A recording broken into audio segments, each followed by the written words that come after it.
You have a athlete give a perceived rating of what this is going to feel like. If they predicted a 7 and came back at an 8.5, they now have done some neural coding that has trained the brain to understand the difference between what they perceive and what they predict. That tightness of being able to do that little test will then be a much stronger predictor of whether they're actually reaching the maxes that you're trying to get to.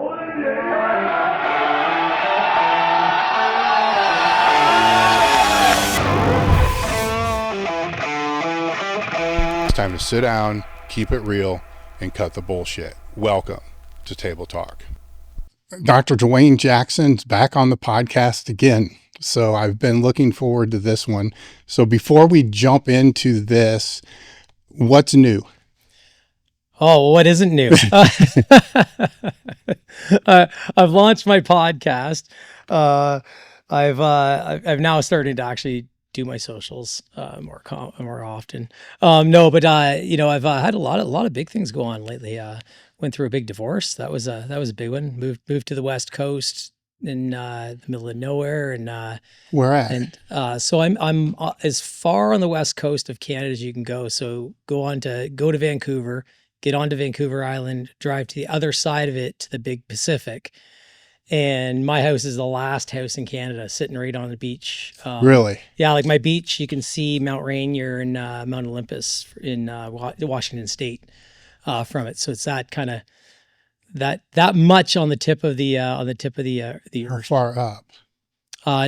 So I'm not too far up. I would be, if you took a boat, you wouldn't be too far from Washington State, because we can see it. So not super north, but probably south, probably relatively south Canada. Like it's pretty much as south as you can get. I mean, Vancouver, you can just drive across and get to Seattle pretty quickly. So, but it's the key to it though is it's in the middle of a rainforest. It's in this kind of surf town area that's a really unique environment. It's like palm trees and overgrown cedars and, wolves and cougars and bears, and just had a wolf actually tear apart a deer. Really? Just on my, So you were in Ontario before, right? I was in Ontario. So before, So I was, a professor for like 16, 17 years, retired a couple of years ago, had a kidney transplant, packed up, went out west, and that's when I retired from academia and science, and started to do my own thing. Mainly because I think I'd outgrown the academy. I'd been in the university studying for 30 years. And I'd already done kind of everything I wanted to do. Went to the big Ivy League schools, and my research program was great. I've got a really nice background in research that can be searched quite easily. And the biggest problem with academia that I found was the fact that they want to keep everything behind the Iron Curtain, and that really bothered me because I wanted to get my information out there. And so once it got to the point where I was doing so much off the side of my desk that the pay kind of converged, I thought probably time to pull a plug and start doing things on my own. How does it work with funding in Canada? For instance, I'm not super close to all this. So it's in the States, it seems like the majority of, if it's federal funding, is going to go to the bigger schools that are better well known. And the smaller schools get like little or nothing. Is that the same type of thing? It's identical. We were behind the NIH for a long time. So we have what's called CIHR, Canadian Institutes of Health Research, and a number of other subsidiaries. So we have Heart Stroke Foundation of Canada, which would be like American Heart. And I'm very versed in the U.S. and Canadian funding systems because I did a lot of my education down at Yale University. So, and it's the same exact thing. First, it's, you got to be at a big institution. I was at one of our biggest medical institutions in medical biophysics at University of Western Ontario. So that part wasn't bad because if you're at a small institution, the funding pockets are much smaller just because you don't bring in as much of the high hitting scientists. So then, they can't produce the data that gets them the funding. And also it's the asses and seats, right? It's the number of students that the actual university is serving Mm-hmm. that brings in a lot more high quality students. So you can complete your research more effectively, more efficiently over time. So funding is tough. I was highly federally funded all through my career. In fact, actually, it's funny, when I retired, I had 2 brand new grants that I hadn't even touched, and they just expired like last April. So I don't know who got the money, Yeah. but yeah, I wrapped it up. I had a massive lab. I had a 2,000 square foot lab. I had 2 labs, 2,000 square foot lab and about a 1,000 square foot lab. I studied autonomic nervous system control and stress. And in my earlier years in education, I did a lot of human studies in this, and then moved into animal and cellular and molecular models of that, so I can dig a little deeper into what I found in the past. And it was fun. It was a good career. Have no qualms with that. Like I said, the biggest problem I found in academic medicine was the fact that getting the information out in a digestible manner was really roadblocked a lot by the institution. And so once my socials started getting big and everything else, it became a problem for the institution. And so at that point, I was like, well, this is dissemination. This is real. This is high impact factor dissemination, higher than any journal, if you publish in Science or Nature. Getting information out like this, Yeah. that's evidence based and real, to me is the essence of taking that federal funding that everybody Mm-hmm. else is paying for with their taxes, and philanthropy through these foundations like American Heart and Stroke Foundation, and being able to get the money they've put in back out to them, so they have good applicable distilled knowledge that they can use quite well. So actionable stuff, as opposed to you know the stuff that I did with molecular modeling and mathematical modeling and intravital microscopy and experimental surgery. All that stuff's great, but you need to say, well, what the fuck does it mean? Oh, that's interesting because the federal funding, it's paid for by the people, That's right. which Yep. were you out before I don't want to say the proposed cuts, because a couple of years ago, there was going to be cuts across, the NIH and all these other things. I don't think it actually happened. It actually didn't happen. I think they got a 1% increase, but for a while there, it was kind of dicey. And that's where I became aware that the bigger institutions get the majority of the share, and because they also have the endowments to be able to cover, if they still wanted to be able to do that. But that's where the smaller ones don't get that, because of Yep. that. And it's a problem, but it's probably the same across any industry. So It, they're it's gonna, exact. It's exactly the same, right? I mean, you could even put it down to social media. The big companies want to work with the people that have established themselves already, so that they can guarantee their ROI is going to be relatively good. That's their best predictor. And in the academic institutions, it goes pretty deep. Like when I was tenured, which was way back in like 2013, they take you from being like a scientist that does, teaches a course. I only had to teach in the fall for 2 hours a week, because I was mainly brought in for science. And it's funny because the idea of funding goes way beyond funding the lab. So when you bring in federal funding, the university actually gets a really big cut, and they don't generally get it out of your funding per se. They get it as a add-on to the funding. So in Canada, for example, if I bring in $100,000, just to make a number easy, that could mean up to 75% what we call overheads that the university get to turn on the lights and yeah. do their thing. So that's actually really a $175,000 grant, or it costs whoever pays you that much money.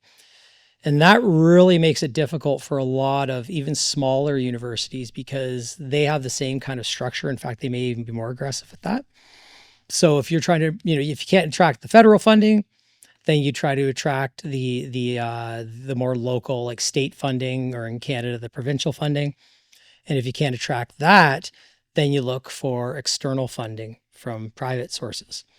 And when that happens, a lot of times the deals fall through because of the fact that the university, the study's going to cost 200 grand, but the university is going to want another 150 grand to turn on the lights. Mm-hmm. And that really hits those small universities. And that's why, and there's lots of great scientists at a lot of small universities, but they're like a big fish in a very, very small pond. And so the propensity to be able to attract the students that bring in their own funding. So, in Canada, we have different scholarships that bring in funding for grad students. In the US, we have the same thing. The propensity for them to get that funding is even hard because the funding agencies are more reluctant to fund someone from a smaller university because they don't have the support systems available to pull off the projects. Mm-hmm. So it trickles down quite deeply. And the biggest problem with it, and this, like I mentioned, the tenure thing, is that when you're a student and you believe in a system, and I drank the Kool-Aid, so to speak, very deeply. Once you get tenure, you start working behind the curtain. So I became the undergraduate chair of medical education. And you start to see that the university operates like any business. That it's not really what it seems. And so when you start seeing that and you start seeing how the funding flows and everything else, there's a lot of people that are getting more soda pop than others just through, old boys networks and, can this person pull it off? Well, if they can, we'll give them the funding. Or are they going to put together a good team? Is it going to be multi-centered? And that really hits those small universities. And so that's why you see a lot of the smaller studies and the smaller universities doing a lot of the exercise interventions with supplements and these kind of things. You don't generally see, the Howard Hughes Institute at Yale running a study on creatine and performance in older adults. And that's because those studies are a little easier to pull off. You'll likely be able to get some funding from some sort of supplement company that's going to give you the product and give you some money for some grad students. But the modalities by which you can test by are going to be highly limited because you're beyond operating grants that we use to run the lab. We have to have equipment grants. And to get the high-end equipment, you got to have a really strong background and track record of science in the area so that you can get those, real, multi-million-dollar pieces of equipment to be able to really dig down into the real answers. That brings up, because we were talking before this, I had reviewed 6 or 9 studies that were dubious, to say the least. But the journals that they were posted in, I believe they would be classified as parasitic journals. Yeah. That have, you send it in and it's published within 24, 48 hours. How does the normal person know? Because anybody can take a study, obviously anybody can take a study and be able to flip it through some parasitic journal that they funded themselves and all this other kind of stuff. But then that can get pushed online through an influencer, look at this study, here's this. How does one know if this journal is credible or not? Yeah. So and there's been a lot of shit talk on, science, by a lot of the community, especially our fitness community and health community, that don't really understand the process of peer review. And so the best journals are generally the highest impact factor journals. An impact factor is a algorithm to measure how many times a paper's been cited, how fast it's been cited, the basic popularity, say, of a study. And the deeper the study, the more scope the study covers, then it tends to get into the higher impact journals. So in other words, if you run a clinical trial, so to speak, and it has, a repeated measures, crossover, double-blinded design, and you're giving someone a substance and then you're measuring performance in a squat, make it easy. That is a relatively low scope study. A higher scope study that would get into a higher impact factor journal, like say Science and Nature, to name the bigger ones. Those studies would have that front end part of the study, but then also would have the cellular aspects, everything from electrophysiology right through to molecular and genetics to then support what we saw in the clinical trial studies. And those require a lot of funds and a lot of expensive equipment and a lot of personnel. When I left my lab, I had 12 people in it, and I had, millions and millions of dollars worth of equipment. Other labs, when I started out doing my master's, we had about $17,000 to put together our lab and get things done. You have to be pretty creative. You can do the studies well if you collaborate well with people that do have the money, but if you don't do that, you're not going to get into the high impact factor journals. And so what's happening now is the higher impact factor journals are kind of interesting because obviously, Wiley and all those places, they want to make money, which is a whole other story, but they all want to make money. So, you can apply to, say, the Journal of Physiology or one of these journals that are relatively high impact factor that play a big role in our understanding in the areas that we look at. If you don't make it into that journal with enough scope and enough controls and whatever else, they'll say, listen, although you didn't qualify to be published in X journal, we'll put you as an automatic acceptance into our sister journal. And those sister journals then are affiliated with the big journal, but they're much, much lower impact because of the scope of the study. Doesn't prove things. It leads us to more questions so that we can get to the answers down the line. And so, these predatory journals, they come out all the time. They're always, emailing you and everything else, hey, publish in this journal. The key is it PubMed indexed? That's going to be our first one. A few places have skirted around that by, getting PubMed indexed, even though it doesn't mean all journals are great in there. And the next one's going to be, what's the impact factor of the journal? And you can look these up quite easily. And impact factors that are under 1 tend to be pretty simple to publish in, we'll say. Yeah. Impact factors, as we get into like 2, 3, 4, 5, they're getting much more, there's many more controls, many more studies involved, probably collaboration involved. So you see many more authors. You want to see like 2 or 3 authors. And then there's, going kind of beyond that when we started getting into like, the double digits, 9, 10, 11, 12. Now you're into much higher quality journals that have a very, very rigorous peer review process. They tell you right up front that we have a 20% acceptance rate. So please keep that in mind when you're reviewing these 3 journals that we've sent you. And so right off the bat, you're kind of saying, okay, so this is going to suck until it proves that it's good.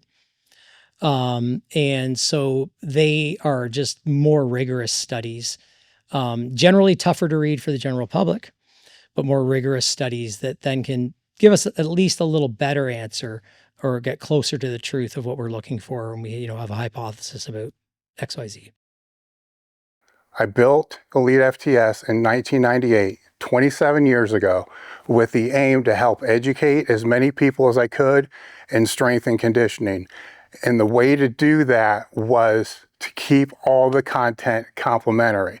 The way that we've been able to do that since day one is by providing the best products possible to help your training program. If you can put the item in a gym bag or load plates on it, we have it, and it will work. Everything from SS yoke bars to American press bars, bands. We also have a strength equipment specialist staff that helps outfit home gyms, sport training centers, colleges that have over 3 decades of experience and also have spent a lot of time working as coaches so they understand the flow of the weight room and how things actually get done. If you're serious about your training and you want to up your game and support the podcast and all the content that we provide, head over to elitefts.com and use the code TABLETALK at checkout to receive 10%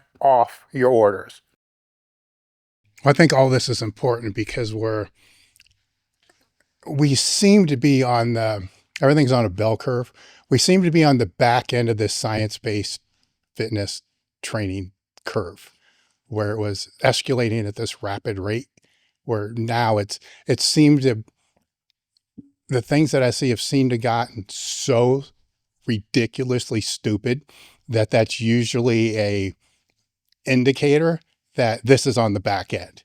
You know, when people are using like cuffs around their biceps to be able to do their flies and saying it's science-based training and all this other, when it starts to become stupid, you know, you've been around a while, you've seen these same curves, and you see when it comes up and then it crashes, and then there'll be another one. You know, the next one will probably be on, my prediction is peak contraction training.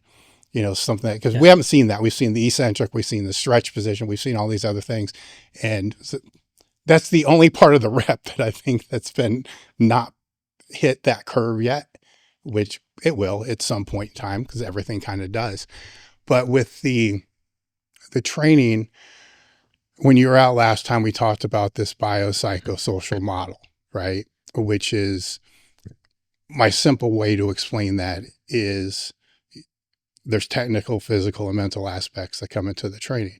And when it comes to just studying anything with training, it becomes this, how, right? Because there's all these other variables that come into play to be able to, if somebody gets stronger, right?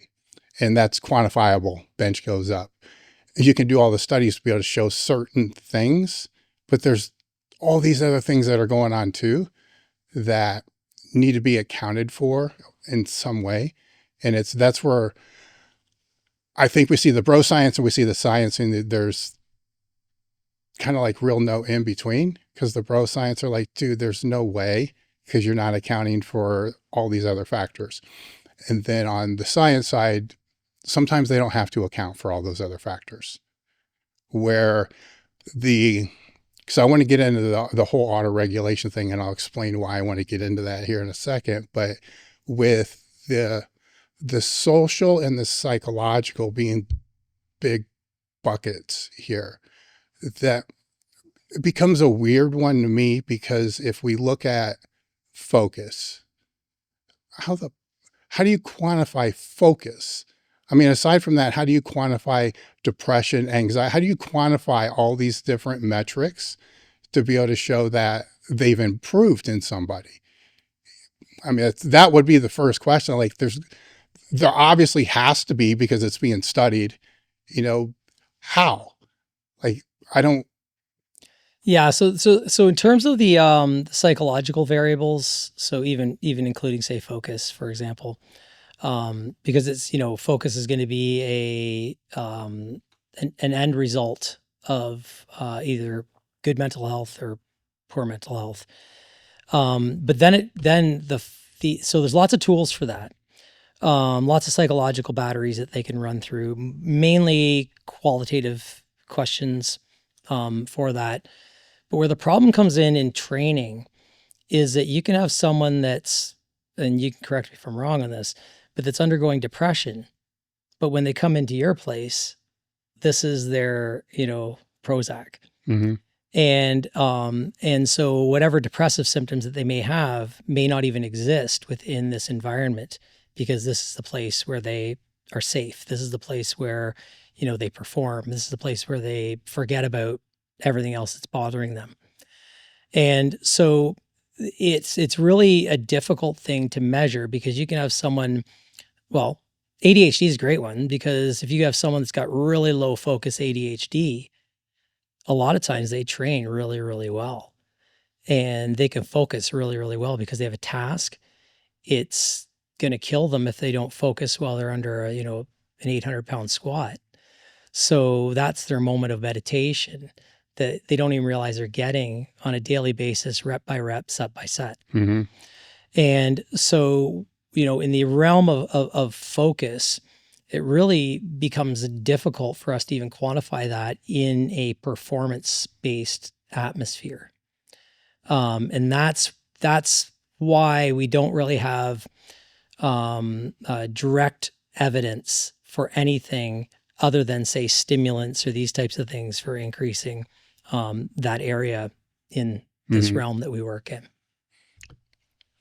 If I'm to work backwards to where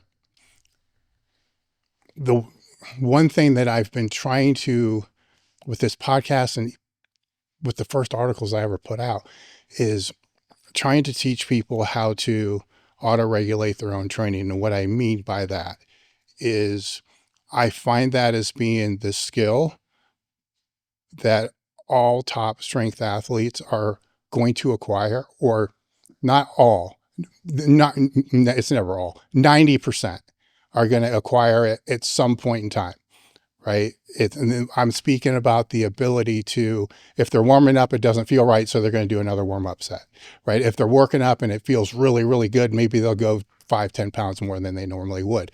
Or they're going to run it through their mind and say, man, I feel really good. If I do this additional 5 or 10 pounds, what's going to be the cost I'm going to have to pay that may impact next week's training section or my next training section? So they're making all these unconscious decisions after a certain point that they've learned how to make by doing this over an extended period of time or training with other people. And there's a multitude of these that kind of play into this, that leads into from when I see in the strength world, they all get to a certain level.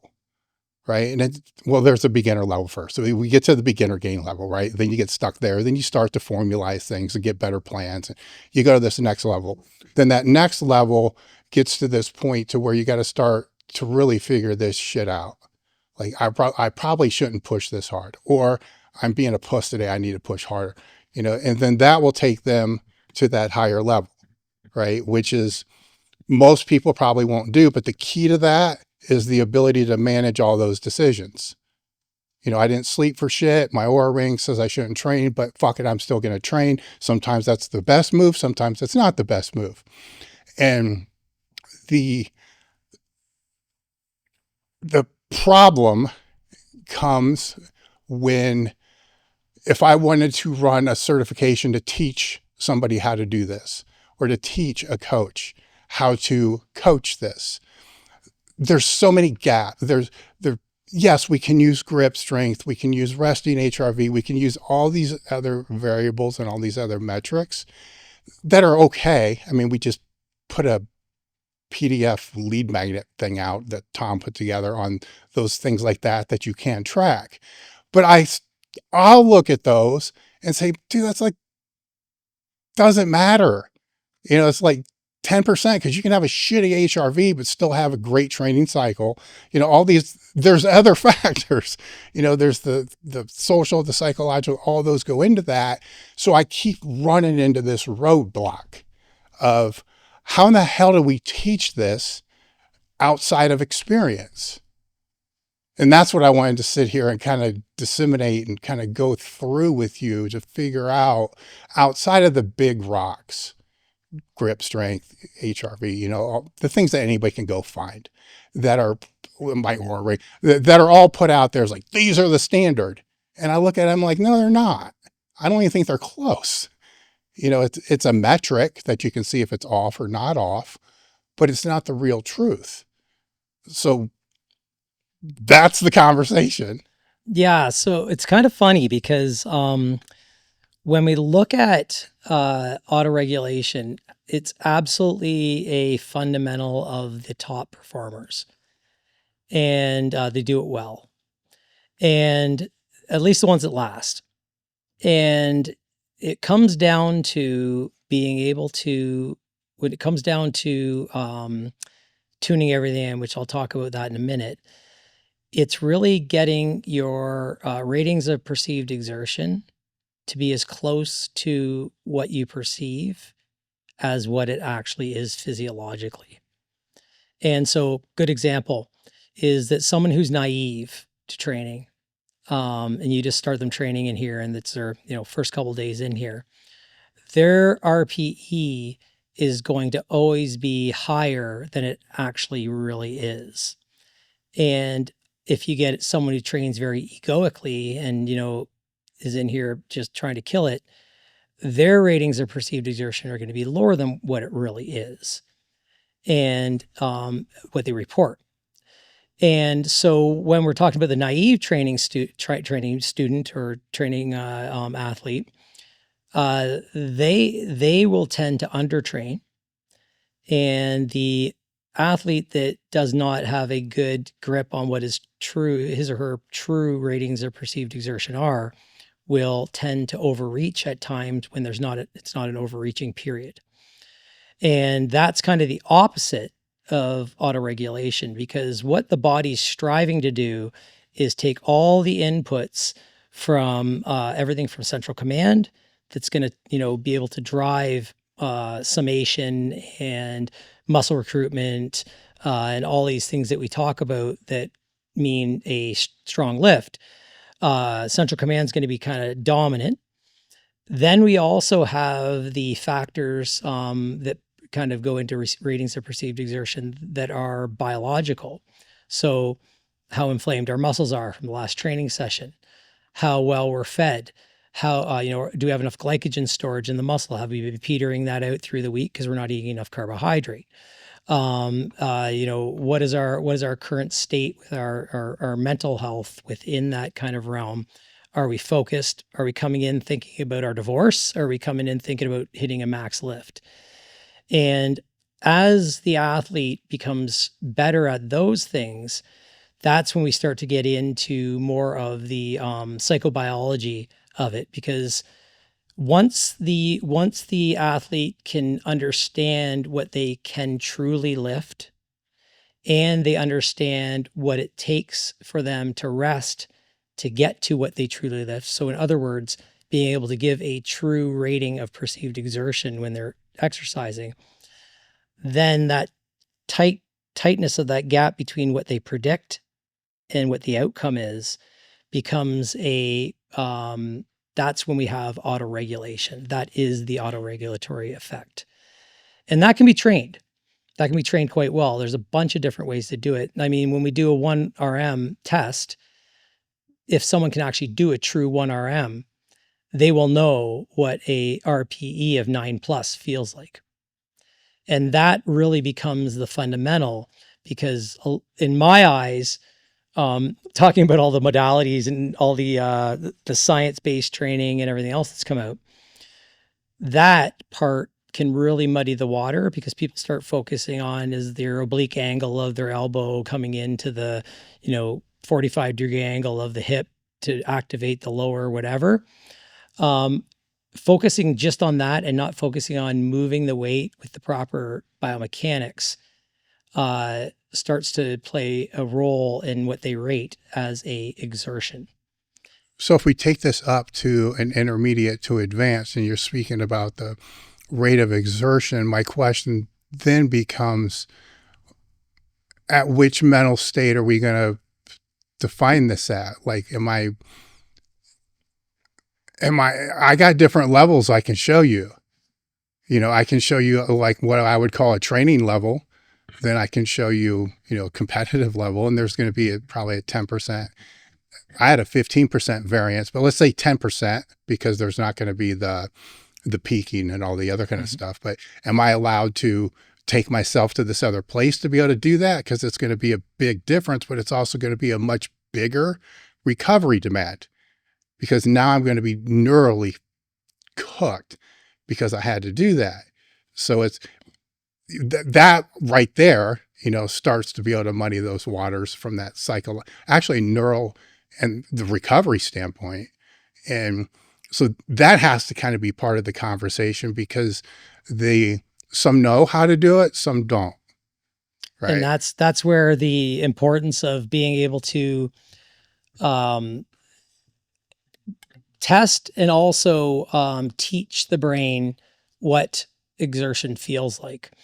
So for example, one tool that can be used is you have a athlete rate so they're loaded up, the weight's on the bar, they're ready to do a lift, and they give a rating a perceived rating of what this is going to feel like.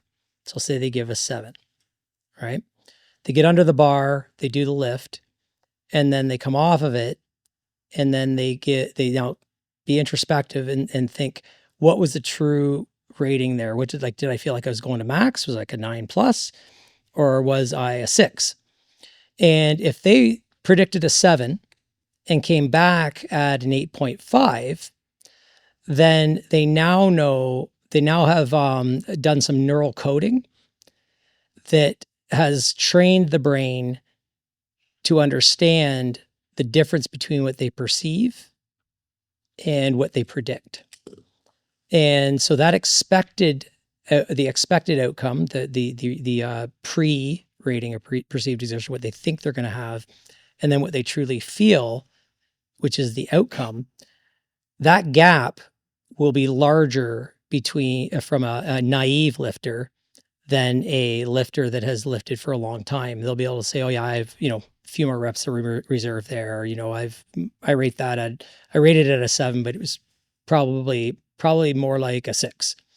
And that tightness of being able to do that little test over time will then be a much stronger predictor of whether they're actually, reaching the levels or the maxes that you're trying to get to in the periodized training program that you're putting together.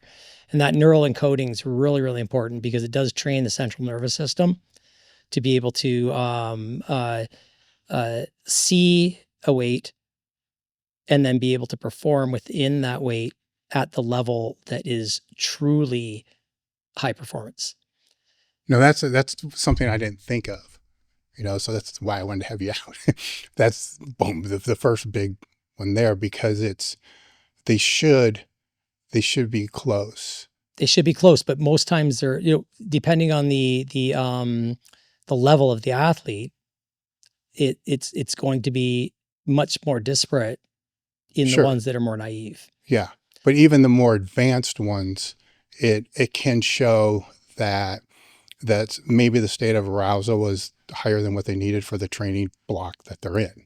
100%. Because now it's 1.5 or 2 points more than what it should be. But in previous weeks leading up to that, it's always been 1. That's right. Right. So now there's another tool, to be able to, so there's the perceived rating than what the real rating would be. Yeah, and that gives us that kind of that neural component so that we can really train that central nervous system to be able to understand what is real and what isn't real. Yes. Right. And then we have the whole peripheral mechanisms, right, that are going to limit the lifts, which, like I mentioned before, hydrogen ion accumulation, glycogen depletion, these things. And within that realm, one of the best tests for whether or not we are depleted neurally and or functionally at the muscle level is using velocity measurements when we do lifts. And those velocity measurements are really important because they involve both components, both the central and the peripheral, and getting them to speak to each other. And when we use velocity measurements, we're looking for power here, and we do repeated sets with proper rest between, depending on which energy system we're working within. Then when we see velocity start to drop by, say 20, 25%, then we've fatigued that system. We're not going to be pulling out any higher lifts, higher weight lifts, higher resistance lifts in that session when we see those drops in velocity. And then that ends up having a nice effect on that whole encoding, because when you're talking about ratings of perceived exertion, they're going to be like, well, I was given that 100%. That felt like 9 plus and I dropped by 25%. I just want to take a moment to let you know about our crew. What our crew is, it allows the show to stay independent. And it's the reason why the podcast is still here now. The podcast is free to listen to, but it's not free to produce. It keeps going because of the sales through Elite FTS, our show sponsors, but more importantly, our crew members. The reason I love this is for many reasons, is it keeps the show independent. So I can pick who I want to speak to. I can pick what topics I want to speak to, and I don't have to be accountable to anybody.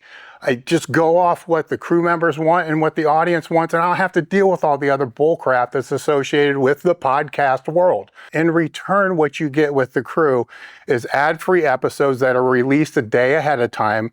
You get access to our Discord community, which has AMAs, like 60 ebooks. We try to put a new ebook out every single month.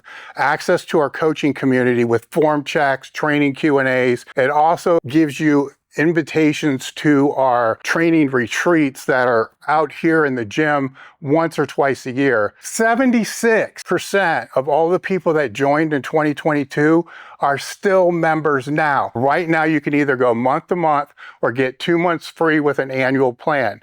Just look for the link in the description, look at the QR code, or search elitefts.com crew and join today. It means a lot. And that's partially due to neural failure and partially due to energy systems failure. Say, for example, if you're doing alactic training, sets under 10 seconds, 2-3 reps. And so that's a really nice metric for then tethering to that previous example I gave you about, predicting what your RP is going to be versus what it is. And when you start locking and loading those aspects of peripheral and neural, those lock in together. And now we can get into the psychobiological aspects of how do we, get into that state that we can perform max lifts more commonly than not. And that's when we get to the point where, like yourself, you're saying, well, in the gym, my 1RM was 15%, say, less than the day of my competition. And that shows the level of arousal, because the competition, really, you don't do much different except for maybe taper. But it really shows the level of arousal and what the massive role that plays in being able to perform those lifts. And that's okay on a day that you're going into a competition.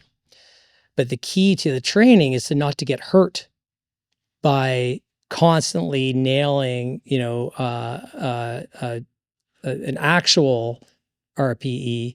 And I'm using that because people are using these all the time now, ratings of perceived exertion and reps in reserve and all these. So when to truly, get to that RPE, if we were to do that repeatedly in our training sessions, we'd likely be injured and not be able to perform 15% better when we get to the blocks in the competition. And we see this all the time, right? We see guys that are real strong guys. Like, Stu Locke was a good example of, high neural conditioning, real high arousal, and, blow out your patellar tendons while you're doing a squat, which, happens a lot. Yeah. In this industry. Well, it has to be controlled. There's times and places for it. And it kind of goes into this whole thing that I want to be able to help teach people to do is, if trying to think of my last training session was probably one. I had some time off. So it's a conditioning build up type of phase. And after, I think it was 6 sets total. And I was just doing the sets, man. Then on the last one, I might joke to somebody, say, you know what, I'm going to really try this time. And then it looks like a completely different set, right? Yes. And it's, I shouldn't, right? But it's like 5 or 6. So the odds of getting hurt are low, and I'm not going to do more than all that. But I just need to know, like, and then people are like, what the hell happened? I'm like, well, I'm training. This was just to see, for me, am I where I should be? Right? Because those training sets a lot of times aren't really telling me. It's showing me I'm moving where I want to go, but it's not showing me, because I'm not using the same intent. Absolutely. with each one of those, if the intent is where I need it to be, when I'm going to need it. Right. And this is one of those decisions, so one of the decisions, and that one doesn't have a high cost. The one that would have a high cost is like, fuck it, let's just keep working up and see where this goes. Yeah. It's those balances kind of have to be made in there with the psychological aspect. And this one I've kind of gone back and forth on a little bit, is because you said you don't want to bring other stuff into the gym, right? To where my solution to that would be the way that I always kind of did it. You just learn how to compartmentalize really, really well, right? Which in some circles, you'll be told that's the worst thing that you could absolutely do, because it's still going to come back at a certain time. And I'm like, but it's not going to while I'm there. So it's, yeah. So it's a weird one, because I almost want to tell people, if you really want to move in this direction and be able to display your strength at the highest level, you better learn how to compartmentalize very fucking well and be able to do that, where the pushback on that's going to be, well, no, it's going to make it's going to have a trauma response down the road. Is it? That's the common, that's the new threat, right? Yeah. But yeah, I think, in our world, there's the gym for a lot of people, and we kind of touched on this last time I was here, is a place, it's a community generally. And it's a place where people come to, especially in the high level realm, to get away from all those things. They don't know they're doing that. You don't know this until you get to our age, and all of a sudden you're realizing, like, holy shit, when I don't work out, my mental health goes in the shitter. Well, that's because when you're training, it doesn't matter what you're doing. I'll use another example. When I raced motocross, you don't have time to think about anything but the next corner or the next jump. If your brain goes off track and starts thinking about the fact that your girlfriend's, having sex with someone else, you're going to crash. And so a lot of the high level motocross racers are so heavily focused on motocross, others would look at it as neurotic. But what they're doing is they're in a state of meditation or extreme focus for, up to like 45 minutes to an hour in a big race. And that is a massive, massive, massive help to the rest of your life outside of that, because you learned how to focus.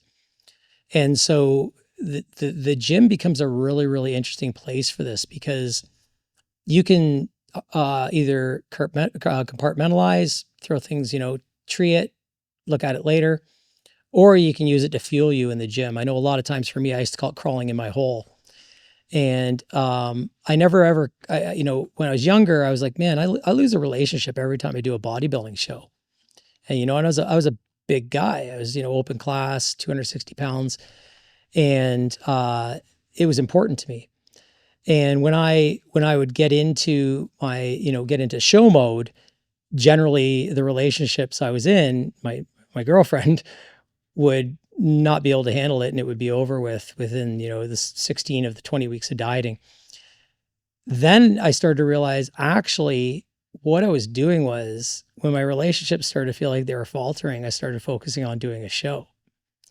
And that was because that was my place. And I used to call it crawling into my hole. That was my place where I had control of all my focus. I had control of all my performance. And, if my relationship's going sideways, well, big hairy deal, because I'm putting, 98% of my focus on winning this competition. And that's, where sport is such an important aspect for so many people, because consistency in their sport becomes the solace in their life. And if you don't have that, we see this all the time when people drop out of pro sport.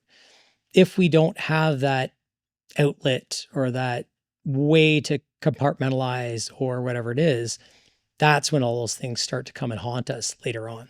The way that I conceptualize this is in the gym or in motocross or whatever, you're voluntarily compartmentalizing that time, where I believe other people are doing it involuntarily all the time. If it's doom scrolling, or if they're, watching a movie, and they're paying attention to that movie, they're not thinking about the other things that are going on in their life. It's just now somebody else is dictating where you're going to compartmentalize your focus, where it seems like if you decide where you're going to compartmentalize your focus, that's bad. But if somebody else decides where you're going to compartmentalize your focus, that's okay. It's a weird way that I kind of see this whole thing. Yeah, there's a difference between avoidance and compartmentalizing your life, being able to create a resilient lifestyle. So for example, exercise is known for increasing focus. It's known for throughout your day, beyond the gym. It's known for decreasing depressive symptoms. It's known for doing that through a number of different ways. One of them I say is just because you have that hour every day, most of the week, that you're actually spending completely focused on a task. That's different than watching a sitcom. A sitcom is an outlet to forget about reality. And that's what they're designed for. But what if I change it to a video game? Even for video games, we don't get the same, like you highly focused, absolutely. Yeah. But we don't get, so that's central, right? That's brain stuff, but we don't get any peripheral effects from that. Exercise in nature actually is the best way to do it. But exercise in general, we know that by, giving a good catabolic stimulus in the gym creates a massive amount of really important myokines. So cytokines that come from the muscle that decrease inflammation, they increase anti-inflammatory interleukins and whatnot. They create resilience because we're turning it on, we're shutting it off, we're turning it on, we're shutting it off. And that becomes a lot different than, say, a dopamine rush from either watching a television show, playing a video game, or doing these things, because you're not getting those peripheral effects from, say, myokines in this case, that are highly beneficial far after the exercise. Even down to, cardio protection and living longer. A couple of my friends, when I was doing my PhD, were studying, they were looking at heat shock proteins in exercise and their cardioprotective effects. And what we found, I helped them out with some studies. What we found from the studies we did was that if you have a insult, say a high exercise bout, so we'd be running rats on a treadmill, for example.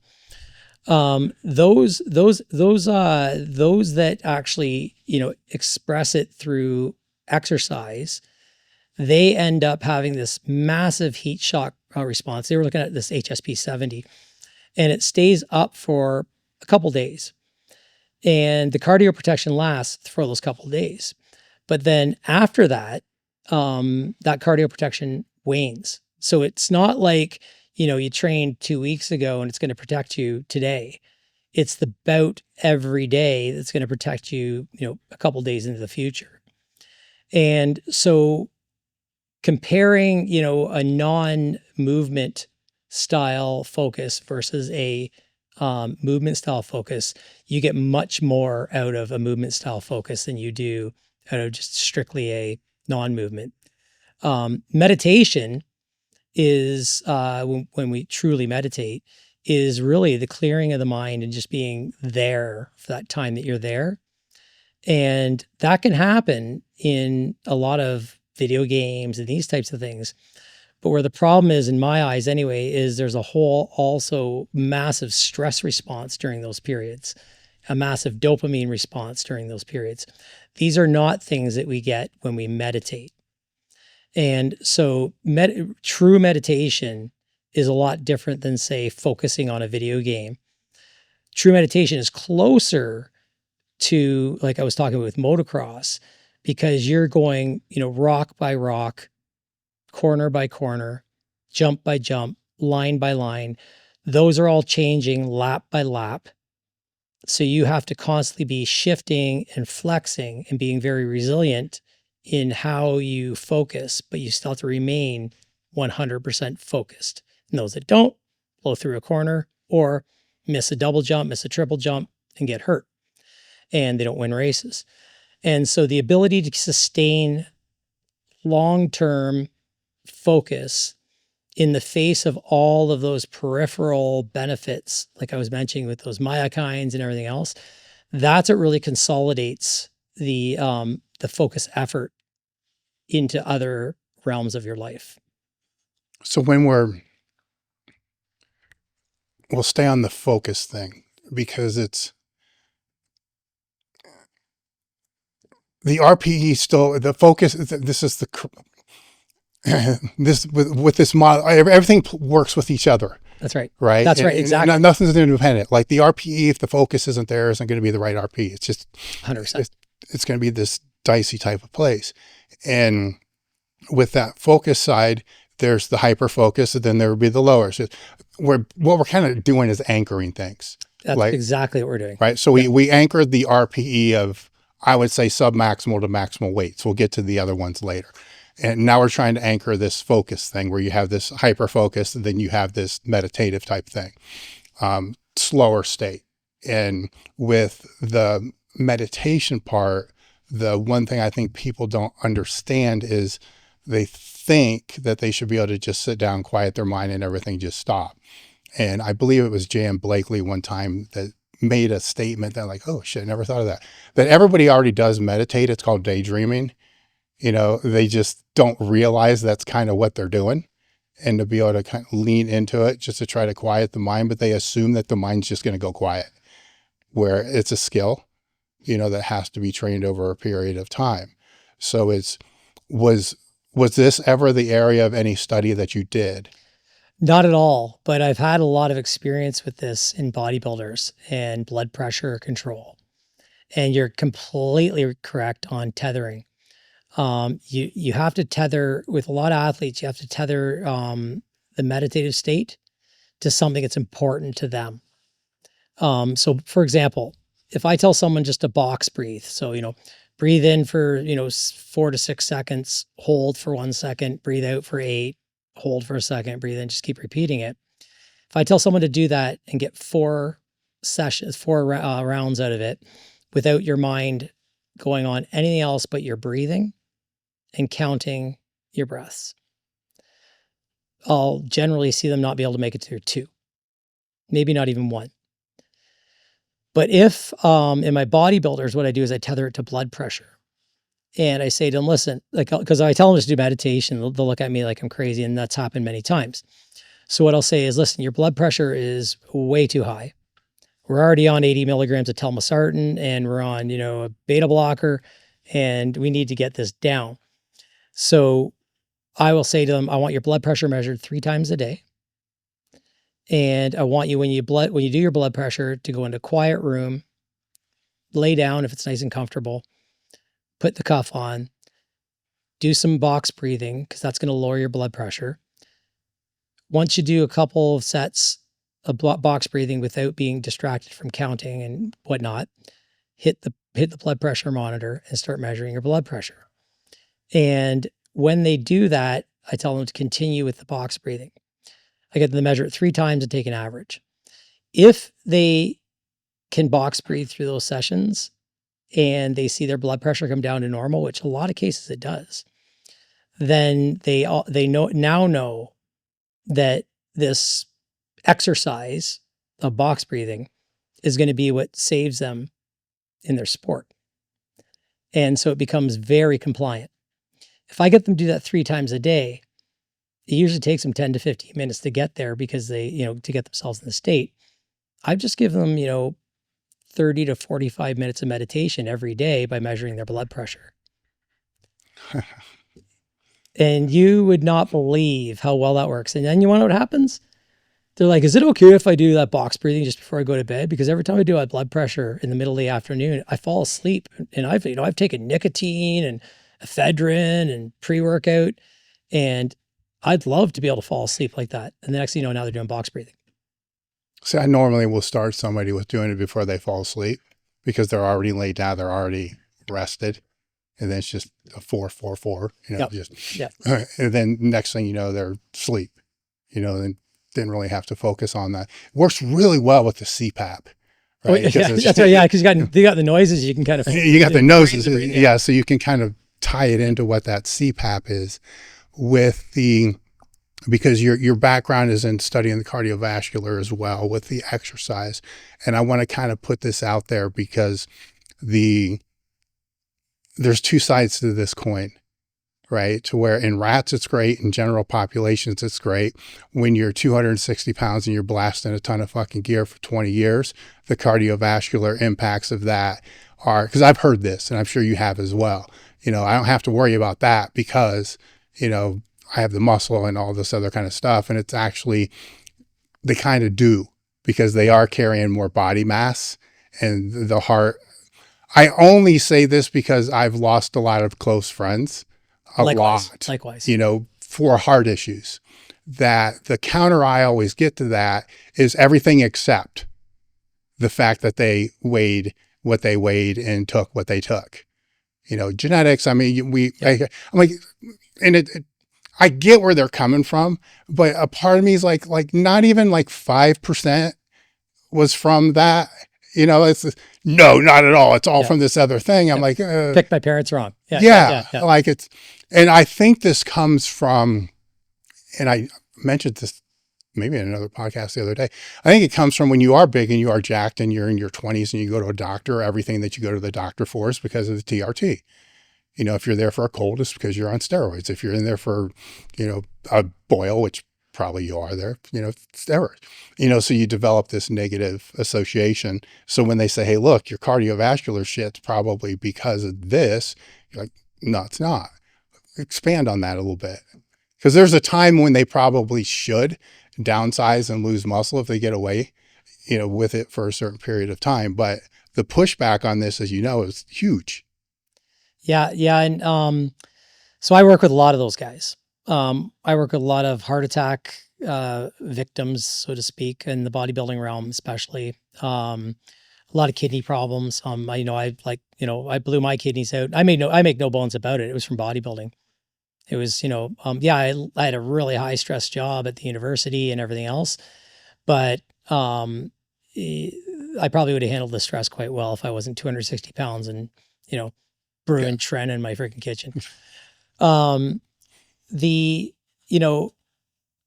First thing we always need to address is that any of these power sports are going to be fleeting, or they're going to be fleeting. We will not be able to perform like we did when we were 19 years old, when we're like 48 years old, by jacking in more gear and putting, taking more stuff. Healthy bodies will build more muscle.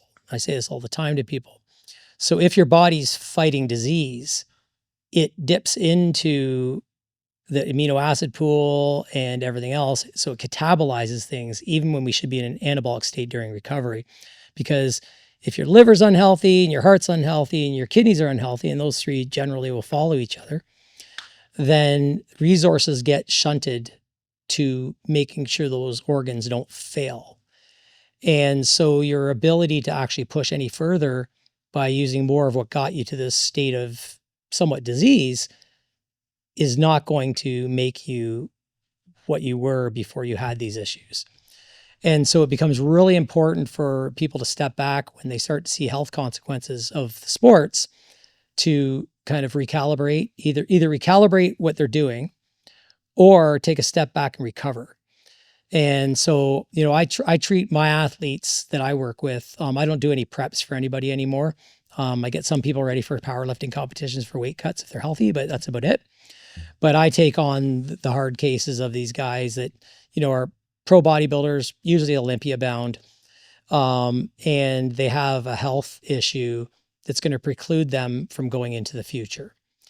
And every single one of them I brought back. And I brought back, guys from Croatia who've had open heart surgery and the whole 9 yards. But this takes time. And it's funny because when we kind of get rid of all the shit in the system and feed the person well and still train them well, when we start to reintroduce the compounds again, and I'm talking like TRT dosing, like 100 to 150 milligrams a test, their bodies respond with like 300% better than they were previous to that. And they haven't lost 300% of their muscle mass by this point. Hey guys, I just wanted to take a moment because we do read the comments, and one of them that keeps popping up more frequently than not is, I can't believe this video doesn't get more views. Take a minute to subscribe, leave a comment, and share. It really does help. So the health aspect of these sports should never be overlooked. And that's what's kind of gave me my job, to be honest. It was that the fact that, I had a massive medical background, and the fact that I also was an open class bodybuilder and a pro motocrosser lends a lot of credibility to these guys when I look at their labs and say, like, yeah, you know where this is going, eh? And a lot of times I have to work through the psychological aspects of denial, because there's a ton of that. Oh, maybe I just didn't drink enough water before I went in. That's why my kidney function looks too low. Or, well, yeah, my cholesterol is always like that. And I heard on Instagram that cholesterol doesn't really matter anyway. It doesn't have anything to do with heart disease. Once we get through that quagmire and they start to trust the process, they can come back, especially if they're young enough and they haven't had enough damage. But if we push over the threshold of damage into organ failure, well, now we're in a realm where it's like, what other things do you enjoy doing? Because this is going to fare well for you if we continue to push like we have been. And all it's going to happen is you're going to completely lose a sport that you love, and you're going to completely be out of it because your body just will not sustain the efforts that it takes to be there. So if we're looking at the heart and the issues are created because of the hypertrophy, will it atrophy? Are you talking about in terms of heart, like heart hypertrophy? Mm-hmm. So the conditions actually with the heart, I only see hypertrophy in the heart maybe 10 or 15% of the time, and generally it's not deleterious. It's not so bad that it's deleterious at the time. So one of the problems with any sport that we build a lot of muscle mass is that the heart doesn't scale with body mass. So in other words, our heart doesn't grow and become, cardiac output doesn't go up in proportion to the size of the body. We only have 5 to 6 liters of blood to go around. It gets expanded a little bit with some juice on board, and, if we're hydrated with lots of salt, but it doesn't expand, twofold when we have a body that's twofold larger. And so the key to, what the body has to do then is it has to increase perfusion pressure. And by doing so, then it has to pump either faster, so heart rate has to go up, has to pump harder. So that's an inotropic response to sympathetic nerve activity. And in order to keep pressure up, it has to increase total peripheral resistance. So resistance in the legs, arms, these things, usually down the lower legs, in order to keep pressure up so that the blood can get diverted to all the areas that are active. And that is that's the crux, right? Because we have limited blood volume, we have limited stroke volume coming out of the heart, so cardiac output's going to be relatively limited. So now, in order for us to be able to sustain blood flow to a massive body, it's going to require the heart to just work harder over time. And when we talk about cardiomyopathy or enlarged heart in power sports, those aren't the same as dilated heart that we see in endurance running. In power sports, say from doing multiple Valsalvas over time. Yeah, that's main aorta, right? Yeah. So what, when you do a Valsalva maneuver, you're increasing blood pressure so high, it's ridiculous. Blood pressure is going to go up anyway from training. I mean, the baroreflex resets and allows us to run at a higher pressure. But with a Valsalva, it does go up so high. I mean, we see eyes bleed and all this stuff. And if you think about it, if you do a Valsalva with every set, you're also working the heart, right? You're training the heart, putting it up against the high resistance. And when the heart is under that kind of resistance, as opposed to endurance training, the left ventricle thickens. So instead of it becoming dilated and the ventricle actually gets larger, it thickens. And there's a law called the law of Laplace that basically states that, if you have a chamber with thicker walls than it was before, that it becomes more inefficient. Mm-hmm. And so no different than the 300-pound bodybuilder walking around and trying to get them to go and run around with the kids. They're inefficient because they've just got so much mass. The heart becomes inefficient because each beat requires more energy input to get the same amount of blood out. And the worst part is that the ventricular volume goes down because the thickening of that heart pushes that inside, so it makes the chamber smaller. And so it has to work even harder on top of that. And that's when we run into the biggest problems, and we see hearts like that. But we're going to see that when people do an electrocardiogram, and then they maybe have some arrhythmias, but also when they go in for a sonogram on their heart to see what their left ventricular fraction looks like, and what their ejection fraction is looking like. And that when that gets down to a threshold, now we're no longer able to get blood around because we're not ejecting enough of the good stuff to do its job. Yeah, I'm familiar with that one.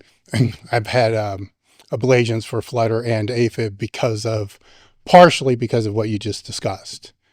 With that, they wanted to replace the aortic valve, and that got second opinioned out because it was a long story. I don't want to get into all that, but all the original tests they did when I was still in AFib, which kind of, you don't want to do that. If you're going to make a decision on a medical procedure, you probably want to put the heart back in the normal sinus rhythm, then do the test.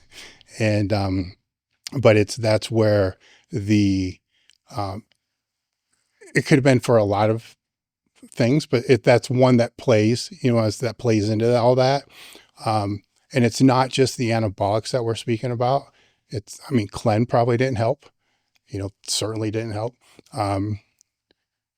AIs, didn't, you start to compound all these things on there. It has this compounding effect that kind of goes into all that. And then I wanted to have the discussion because I don't want people to I want them to avoid it instead of having this happen and then have to deal with getting things. I don't want to say back to where they were, because they're not going to ever get back to getting them to a point to where you can live and still do what you want to do. And that's in essence exactly what I was saying. But when I did the little podcast, little thing over there, was that, when you're younger, performance is, how much you can lift, how high you can jump, how fast you can run. We measure it. It's measurable. But as we get older, performance is, how long can I make this body do the things that I love so much at the highest level that I can without it breaking, so that I can continue to do it until I'm, 102 years old, and then, wake up in the morning and have sex and eat a steak and then go out for a good lift and then just die. Mm-hmm. That's how everybody wants to go. We don't want to have this loss of our independence, have people take care of us, and then, fall apart after being these big, strong men. And we've seen this over and over and over again. And, it was a rude awakening for me with my, when my kidneys were failing, because I just had a daughter like 2 months before I was, diagnosed with stage 4 kidney failure. And it was a time to change. Unfortunately for me, it was like, okay, well, I'm taking off 100 pounds. And I took off 100 pounds of muscle in like 9 months. And and in doing so, I decreased the stress on the heart. I decreased so blood pressure was nice and low. I decreased the stress on the kidneys because I was no longer force feeding and doing all these things that were there. There were no, ancillary drugs in there to muddy the water. And so I actually kept myself in that stage for years, like close to a decade, just strictly by doing that. If you don't do that in those states, then you're going to be in trouble. You can't focus on where you were. You can only focus on where you're going. And if you're focused on where you were, then you will continue to do the things that got you to where you were. And where you are is a direct result of those things. So if you expect to keep doing the things that got you to that state of where you were, and it caused you to get to where you are, well, you're not going to live too long, right? And that's, the first sign of psychopathy is, repeating the same behavior that got you in the pickle in the first place and expecting a different outcome. And so it's highly important, like you said, to not get there. And by not getting there requires us to be very, very self-aware. We can be self-aware it's really hard to be self-aware as an athlete because you want to be an athlete first and foremost. I mean, up until I had my transplant, I still, I said I was an athlete to my transplant team. I didn't even tell them I was a professor down the street from them. So we want to be there, but in essence, we have to redefine what performance is when we get to a state of the possibility of losing that thing that we love, or even our independence. And let me tell you, you have a heart attack, your independence goes in the shitter for quite a while, maybe for longer than you expected. You have a kidney problem. Well, now your independence is always going to be a little shoddy because you never know when you're going to be on dialysis. And that's a big loss of fucking independence. Let me tell you, 3 days a week, 5 hours on a machine. And it's not like just changing your batteries. It is a gnarly, gnarly, gnarly treatment. Get a transplant. Oh, well, kidney transplant or any transplant for that matter. Well, now you're on all kinds of immunosuppressant drugs that block mTOR. And so now you're going to be in a state where you're like doing the opposite of what you're doing to get yourself muscular. And so you have to reframe it. You have to redefine performance. And as you get older, that redefinition should be on an ongoing basis, depending on where your state of health is. Because otherwise you'll push like you were, you'll overreach, you won't use auto-regulation. In fact, all the auto-regulatory aspects that got you to be a pro whatever, they're not going to apply. They're going to actually get you to your grave. So now you got to figure out how to auto-regulate in a different body. Well, I think what most people, and myself included, is, and I'm sure you're the same way, during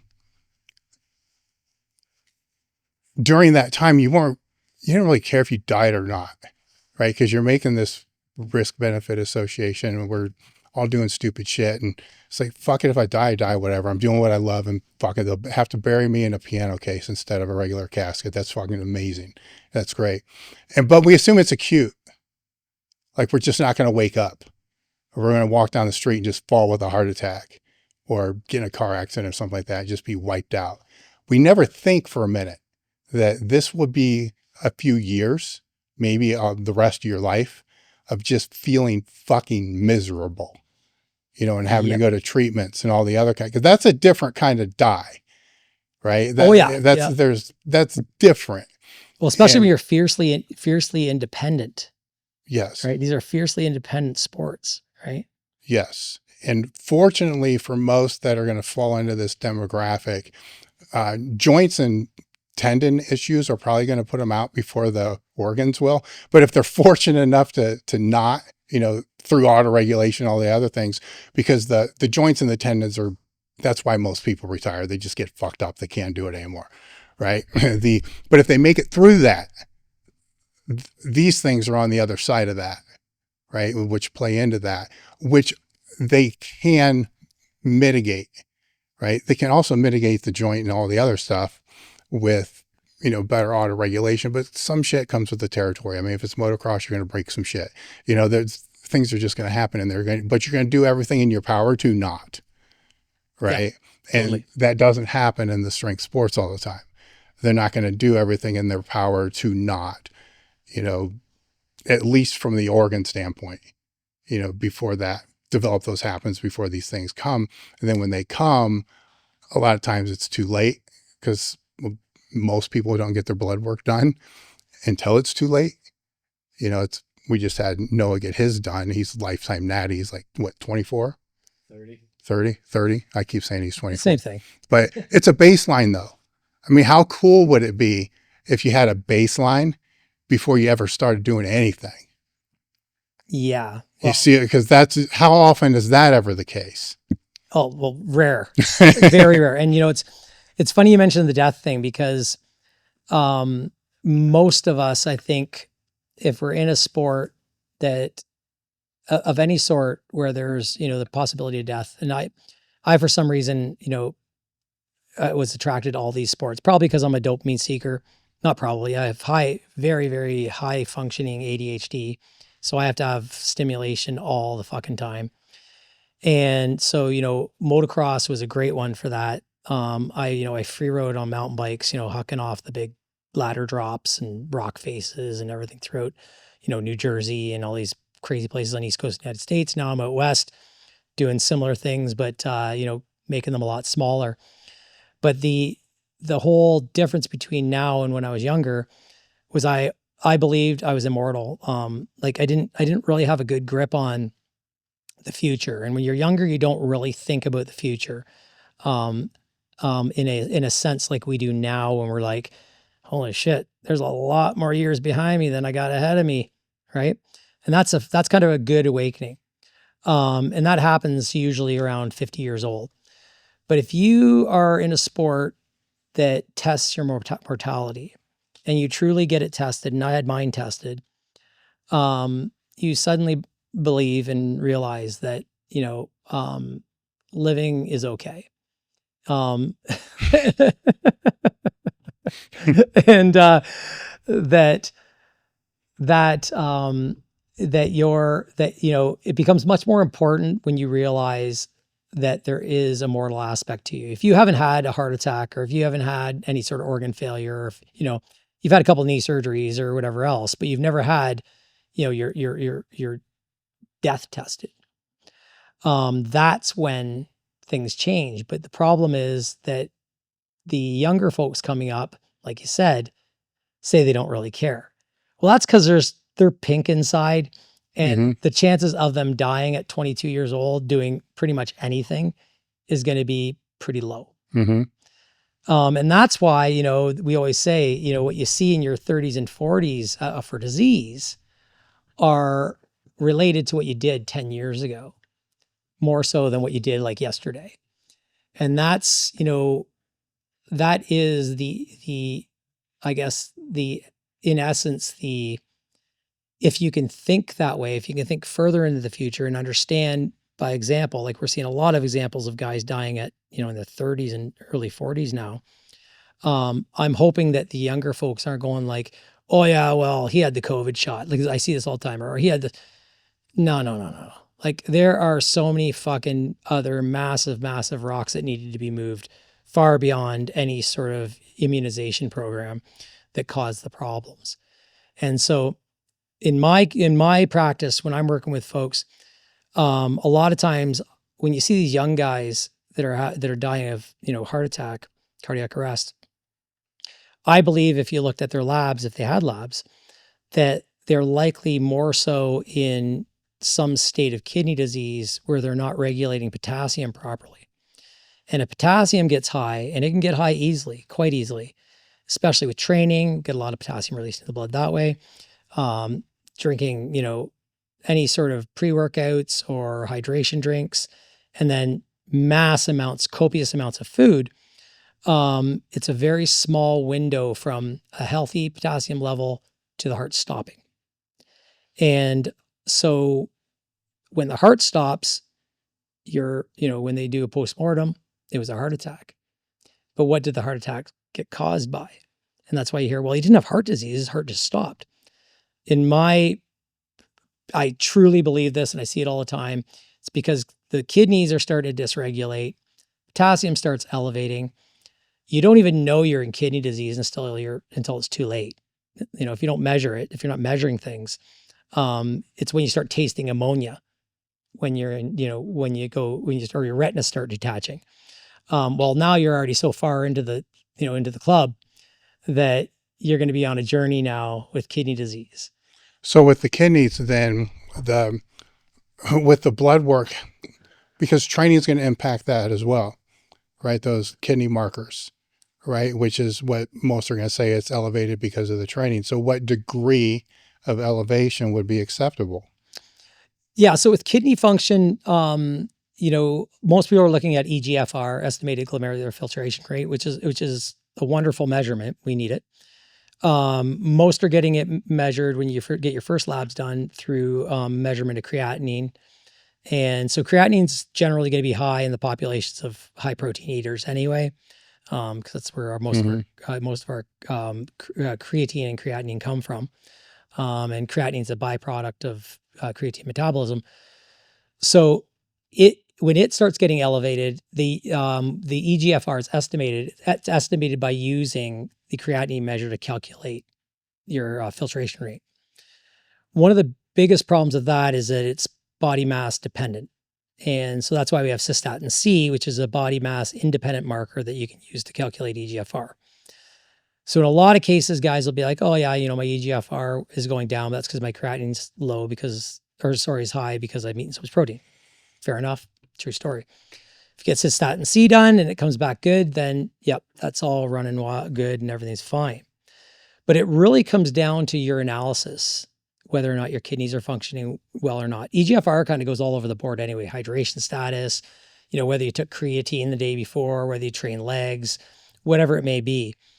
But when we look at your urine, if there's any protein in there, or you have too much albumin, then that is 100% leaky nephrons or leaky functional units in the kidney. It doesn't happen for any other reason except for that.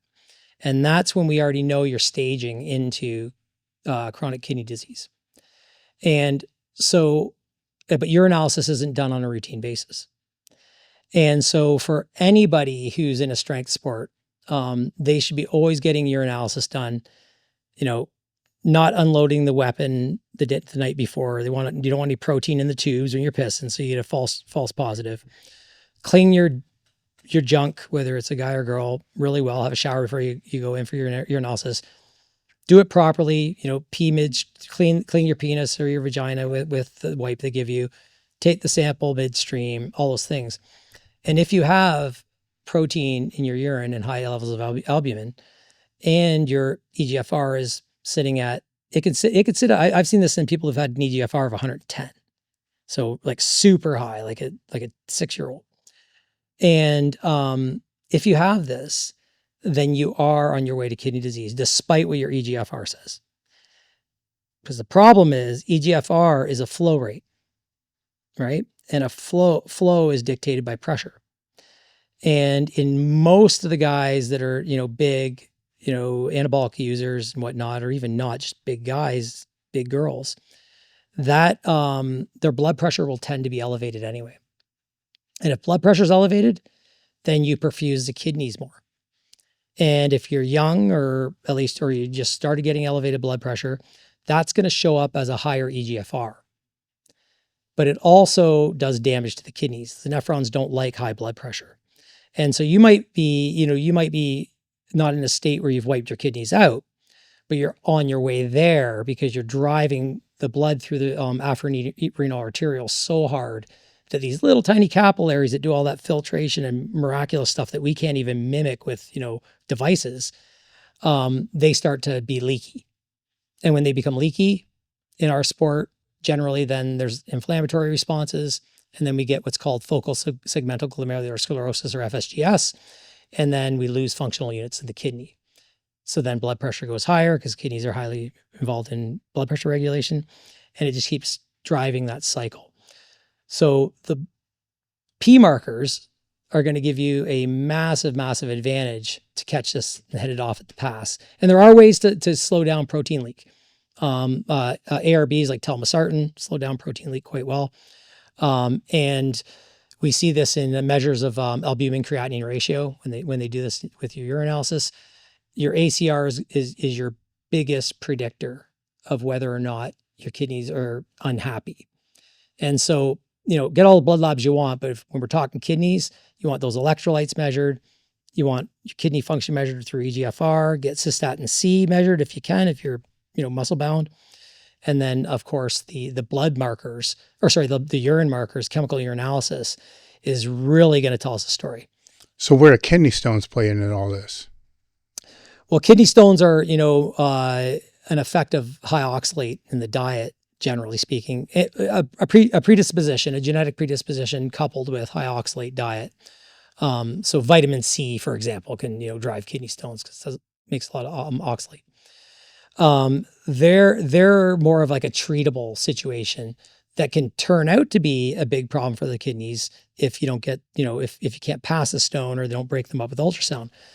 But kidney stones aren't really like the disease factor. They're more of a life thing. Would it create protein in the urine though? It would if it blocked up the kidney function long enough. Absolutely. All right, getting back to the RPE, when we kind of spoke of that about in isolation of just a big movement, right? When you start dealing with accessory movements or the bodybuilding movements, there's more than one movement per day, right? So when you're effectively auto-regulating something, the first movement kind of dictates what the second's going to be. The second will dictate what the third's going to be, kind of like daily undulating periodization if you're really paying That's attention. exactly what I was going to say. Yeah. Right. Yep. So it kind of plays into that whole thing, but it becomes a little bit more difficult to anchor because now we have to anchor, a rep range that may fall between 8 and 12, but with the right motivation and the right push, that 12 could probably be 20. So it's not like we're trying to anchor something that's a rep of 1 to 5, which is pretty easy to anchor. Yep. Those other things, which I call that effort, where the percentage of a 1 rep max, I'll call intensity because it's kind of how it's defined, where the intensity of, in bodybuilding, the words are kind of flipped the way that they're used, but it's kind of hard. It's never wrapped around my head effectively to be able to say, well, that was intense if it's a dumbbell chest press. The load can't be high enough for the intensity to be high. You're not doing doubles, so, but the effort though becomes something that needs to be mitigated as well, because it won't be as taxing systemically as that one main huge thing, but enough of it can definitely impact what's going to happen on that next training day. So this becomes a little bit more dicey because now you can't use velocity so much, right? Because the rep speed on that stuff, regardless of what anybody says, is going to be slower. It's going to be a little bit, it should be a little bit more controlled. So how do you go about finding markers to anchor that? I know how to anchor it. I mean, you can train somebody to failure once again. You can have the RPE here, once again, but this is like, it's different. It's like a different entire category of training, but in the bodybuilding world, it kind of is the whole category of training. Yeah. And that's, the key to gaining both the performance benefit in training, say bodybuilding style. So in other words, getting stronger, getting more powerful, is to, you work yourself up, and most programs do this, work yourself up to a high RPE set. We live in some crazy times right now where there's not a day that I don't go on the internet and I see some BS crap about this research study or this research study. This isn't new. I've been in this industry for 4 decades. One thing that's helped me is 8 years ago, the mass research review started and became a godsend. The mass research team are professional researchers that are also meatheads. So they've done this great job of being able to take all these topics and put them into this research review that I get every month. I'm excited to partner with them. I spoke with Eric Helms about this on the podcast. It's simple, it's easy. They're offering a 20% discount to all podcast listeners. The code is elitefts20. When you join, you get the research review, which is going to be sent to you every single month, that has 7 to 9 articles in there. The archive, which is 1,500 articles, thousands of videos. Just head over to massresearchreview.com and use the code elitefts20. The link will be in the description. Or a few sets, right? And that's, start light, warm up, and then you have your working sets. That's what we'd call those. And then the accessory exercises afterwards are just there to increase volume.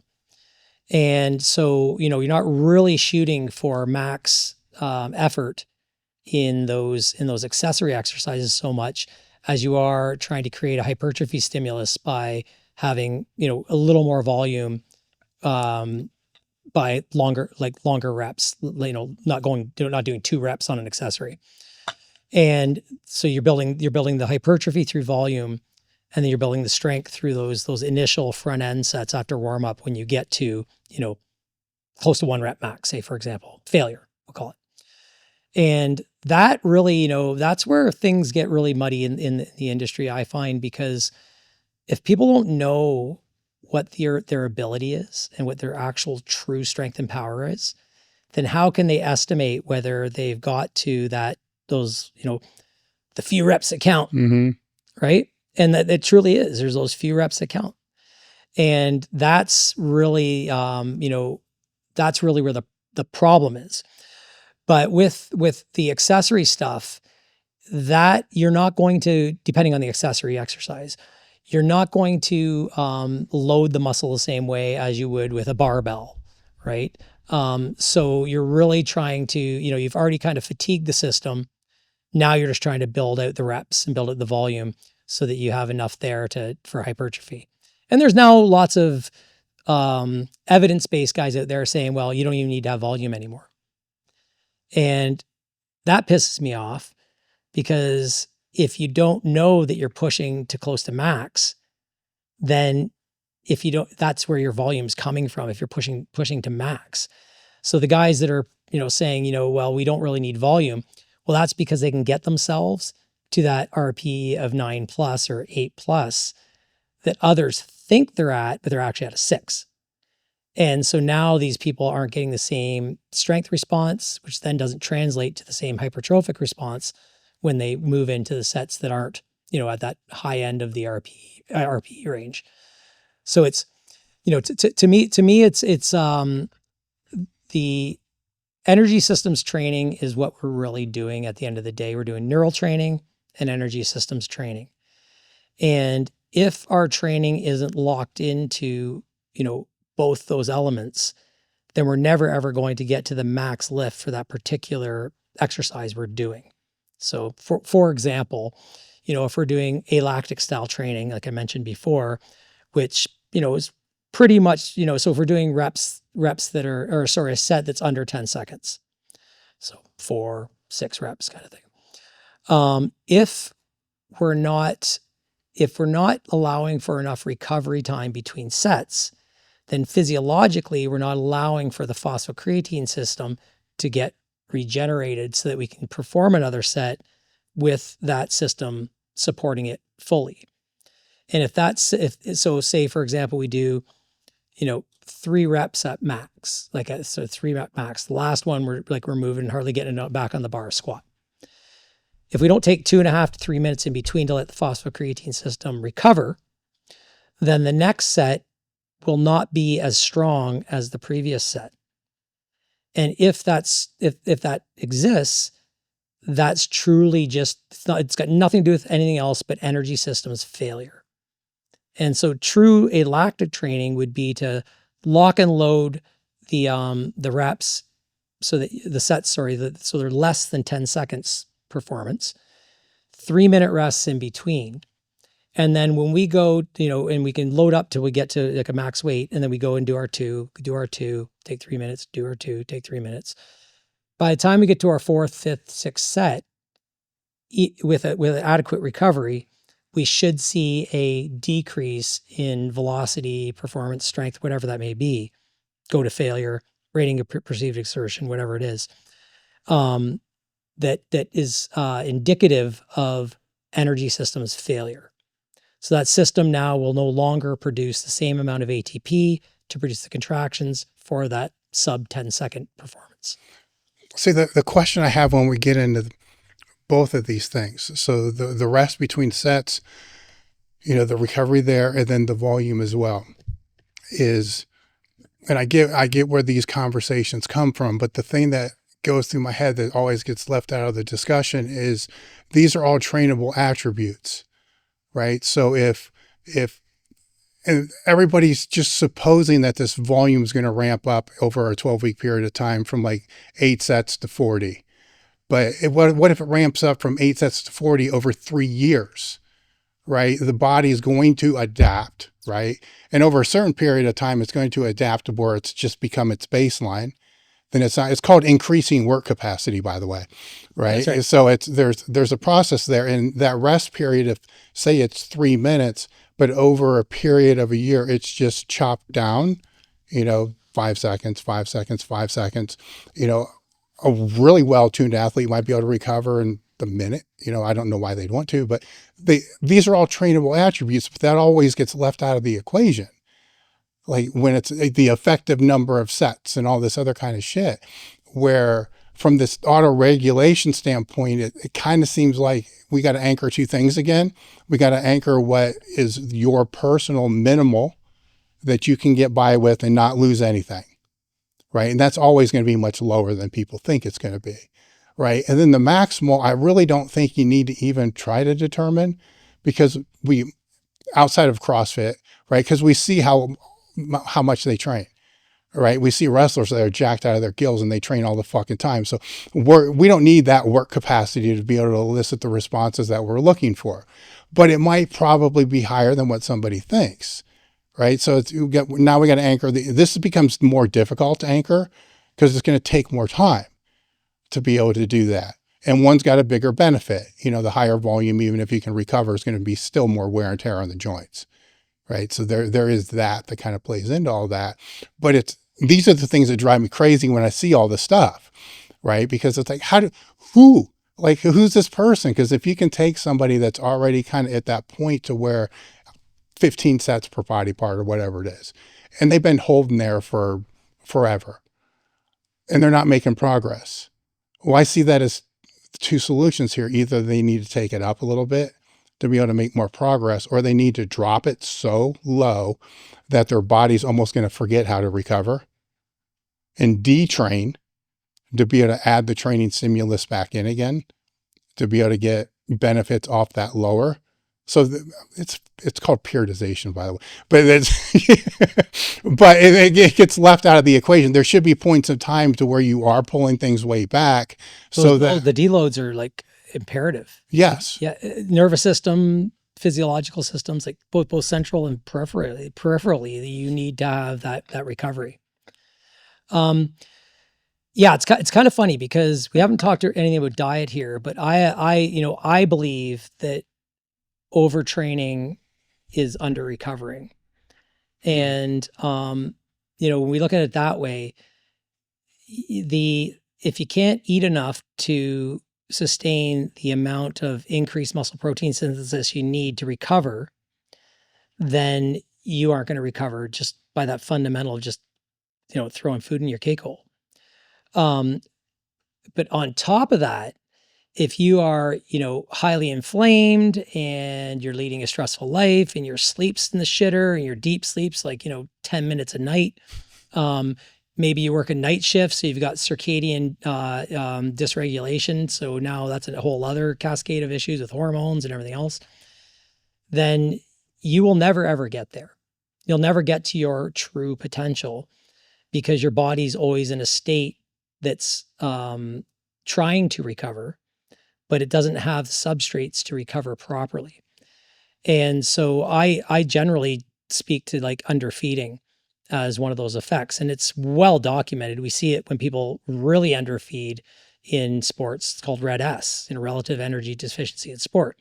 And it leads to all kinds of issues from physiological, where, women stop having their period. Men now are starting to see lower testosterone and everything else natural. But also a whole battery of psychological variables that then take away focus. They take away motivation. They take away the propensity to even get into the gym. And so we see that start to fall apart when we get into those really high echelon training, when people haven't recovered properly. That's the plateau. And that's when we really have to start really honing in on all of the characteristics in the biopsychosocial model and everything else in order to get ourselves to a state that our body is fully recovered, centrally, peripherally, like mentally and physically, so that we can then go into the next exercise bout, do a little bit more, damaged, so to speak, and then be able to put a little more back in the recovery period than we had before, so that we can incrementally move forward in strength, power, whatever it is, muscle size, whatever it is you're interested in. How do you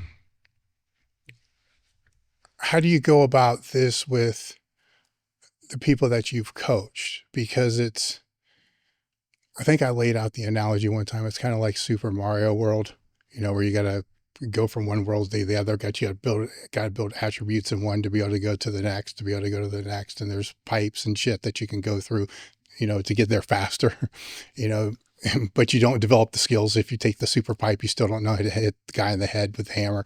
So there's a lot of those variables that kind of get lost in that whole mix. And because there's a lot of factors, that play into this. And what I guess where I'm going with the question is, if it's an online coach and they're working with somebody and they say, here, do X, Y, and Z, you're going to have that person I'm going to do whatever's in there. Right. And I don't believe that they're learning how to fuck around and find out. Right. They're not learning how to figure shit out unless the coach is helping them to be able to guide their ability to be able to do that, which in essence should work them out of a job. Right. But it really shouldn't, because there's so many other factors that, yes, it's going to work you out of maybe the programming part, the X's and Y's, but it's not going to work you out of these other parts. If they have nobody else to talk to and nobody else they can trust to be able to offload, it's going to make you more valuable to get the X's and O's the hell off your plate. Right. So how do you go about navigating that? It's a great question, because this is one of the things that I've kind of really carved the niche in the industry for, because my clients stay with me forever for that exact reason that you mentioned, unless they run out of money. And I've got a client right now actually who, and I love these clients. When they come to you, they already know how to move. They have the biomechanics down. They got all that done. They've already got an amazing physique, and they want it to be a little better, and their blood work's a little messy. You can then, it works quite well on those people because they've already got the animal mentality to just train themselves into the ground. And what I do is I keep track of all their workouts. So I can look at their volumes based on, reps, sets, everything else. Generally I'll lock and load their reps and sets, and then they let the resistance go where it needs to go. I couple that, so then I can analyze all that stuff. I couple that also with heart rate variability, sleep, and diet that I've given them. And generally speaking, I can see right off the bat with their sleep quality when it starts to decline. And I'm looking over at the other screen on my computer, and that's about the same time that their volume of their training is going down, when it shouldn't be at this point in time. That's when we refeed. So we do an abundance of calorie refeed. I usually, do a 30 to 40% of their total daily calories in one meal for them after they've eaten their daily meals. We do refeed, and then we also usually take a little bit of a break with a deload. And the psychological component with the refeed, I tether that to psychological components. So most of the guys I work with, even guys that don't own big companies, entrepreneurs that train like bodybuilders and powerlifters, they'll eat on their own. Like they'll prep their food, and they'll eat without their family, or with their family, a different meal. And that psychological aspect, even though the wife seems good about it and the kids seem good about it, that's all they know. When you give them a pancake refeed that's 1,500 calories to 1,800 calories and tell them they need to eat it in an hour, and then say, I want you to make these pancakes Friday night after you're done eating all your meals, and I want you to say to your kids, tonight we're doing a big pancake dinner. They're going to look at you and say, like, what has just happened to daddy or mommy? Like, this is the craziest thing ever. And you're putting, a quarter cup of butter on it and a cup of maple syrup. That becomes a really, really nice tether to the social environment within your household. And every single person I've done that with, the extra calories and the carbohydrates and everything have a whole bunch of hormonal effects that help a lot, especially when we're training really hard and overreaching. But the psychological component is massive. And it's so funny because I'll tell them, do this and you see what happens. And then they come back to me going, oh my God, my daughter wants to go out to this pancake house next week with me. We've never gone out on a daddy-daughter date. And then they go and then they put on a big show, right? Because they have a table covered in pancakes. Or you tether it to their partner. You know, when was the last time you went out on a date with your wife? Go out on a date with your wife, make it carb heavy. Don't think about anything else. Just go out and enjoy the evening. Have a glass of wine. Do the things that you would do when you first met her. That then resets a lot of those neural variables that are, you know, kind of running in the background, that they're not, you know, the social part of it. When you kind of do those, you're getting, you know, you're tethering that meal to those events, so they're willing to do it. Right? If you just said to them, "Well, I'll go on a date with your wife," chances are they think it's going to just destroy their whole program. So get them fed, look at their metrics. Sleep is a great one because it falls off the map real bad. They start having disrupted sleep, mood disorders, like issues like that. You can see it when you're talking to them when I do my online stuff on Zoom calls. And then you can also see it in their pictures. You can see it in their face, the bags under their eyes, you know, they'll look a little drawn. All of those factors, those subjective variables become really, really, or qualitative variables become really, really valuable to the coach, because then you can couple those to, like I said, sleep, resting heart rate starting to elevate. Maybe they're starting to have more apneic episodes in the evening. We can easily see these on wearables now because they have oxygenation, they have breathing rate, they have HRV. So all those things you can kind of time align a little bit and see, you know, oh, look at that, oxygen saturation dropped down below 90, went down to 80 for 4 bouts in the night. And look at that, HRV actually went in the tank during those periods, and breathing rate was 6. Okay, this person might have apnea. So you have to be aware of all of the physiological variables, the qualitative variables that come along with it. And, you know, when you're asking them questions and seeing how pissed off they are when they're talking to you and everything else, and then seeing the effect of a refeed in there. And they usually come back smiling. They'll send you pictures and say, "I look better than I've looked all the whole time. I didn't believe this is going to work." It always works. They look leaner, fuller, harder. They have a better workout the next day, probably 2-3 days later. And that, I believe, is the true way to be able to really keep an eye on your athlete, what state they're in terms of whether they can make it to the next level of volume, intensity, whatever you want to call it.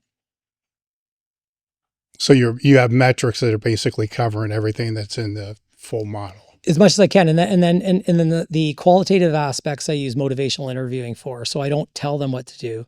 I make them tell me what they're doing. And you can do this really, really well by letting them open up and just speak. And if you let your client talk over time, you'll find pretty quickly, if you've been doing it from day one, a change in mood, a change in the things that are bothering them. All of these things start to show up because they're classic signs of red S and overtraining. And when we get there, then that's when we deload, or a lot of my clients will say, take a holiday, work out while you're there, but just, you know, enjoy the holiday. And when they come back, we can now enter a new level in it. And I haven't had a chance yet now to see anybody not recover well from those types of analyses and then tools. Okay. Something else I wanted to talk to you about were peptides here a little bit. And it's based upon the correspondence that we had. The thing that drives me nuts with this space right now, because it's hot, right? It's popular, is we'll see these clips. And I never like the word all, right? But I'll see a clip that will be speaking about whatever peptide. And it says that, you know, they'll start, this impacts all your mitochondria. And I'm like, all? Like, it's in every fucking cell. All? Like, how? That can't, no. You see what I'm saying? It's like, what the fuck? Like, and they're not experts in the field. They're just, you know, regurgitating some shit that somebody else said. But I hear it all the time, right? Because somebody will come into the gym that will be talking and say, "Hey, look at this clip." And it's like, this clip is bullshit. First off, it's only 45 seconds. So how much can they really tell you? that's going on in 45 seconds. And they said the word all like 4 times. You know, that's a complete huge red flag for me. So what you wanted me to do is just to feed you some of them back, and then we can just kind of go over that, where the BPC 157, we'll use that as an example, because originally when I was first told about this forever ago, it had to be into the area that was injured, injected into the area that's injured. Now I suppose it can be cream, orals, and all this other shit, and it's just going to know where to go. Where again, that it's going to help all mitochondria. Like, how does it know my shoulder's fucked up? You know, if I'm taking it through my an oral. Actually, a question I had before that, and Tim Walsh, this came up during his podcast, and it just came back to me, is we were talking about glutathione and NAC. And the question I had to him, and he's very grateful for your mentorship, by the way. He expressed that many times. And what I asked him is, if you had the choice of both, granted one's injection, one's the oral, like how much of the NAC is going to end up being the glutathione? You know, what's the ratio of how much NAC? Because the magnesium that he was talking about is like an insane amount that you actually have to take to be able to actually have what you need to be able to have. And that's where this conversation came from, is if I'm taking NAC, and do I need to take like the whole freaking bottle to equal what I would be able to get through a typical dose of the glutathione? I want to take a second to throw a quick shout out to my friends over at Mastonomics. They have some of the greatest t-shirts. Their memes are incredible. Their YouTube gym tours are great. These drink spotter things, I got about 7 of them out here. Snap them on power racks, put smelling salts in it, drinks. I think they hold up to 10 pounds, or they have different sizes of these. These are great. They made coasters out of stall mats, which is amazing. But what I really wanted to let you know is to go check out gymradar.com. They launched a website that's going to help people find home gyms that they can train at, and to be able to put your own home gym on there and not only be able to find where it is, but see what they actually have. And it's also great for product reviews, because people are putting the products that they have in this Gym Radar. Just go check it out. It's great. So it's www.gymradar.com. And also check out Mastonomics. Check out their website, check out their Instagram. The memes are great. And check out their YouTube. So glutathione injectable has only kind of just broke on the scene in the last, like on the mainstream anyway, in the last couple of years. But NAC, if you take 500 milligrams 3 times a day, or 1.5 grams of this stuff, 2 grams of it, you'll get a pretty robust glutathione response if your liver is happy. Okay. Now, if it's not, it will help the liver become even more happy. But the point is that oral NAC is a first line treatment in poisoning in a lot of cases that's affecting the liver in a clinical setting. So we know NAC works quite well for glutathione and scavenging and everything else. How much are you going to produce from a 1,500 milligram dose?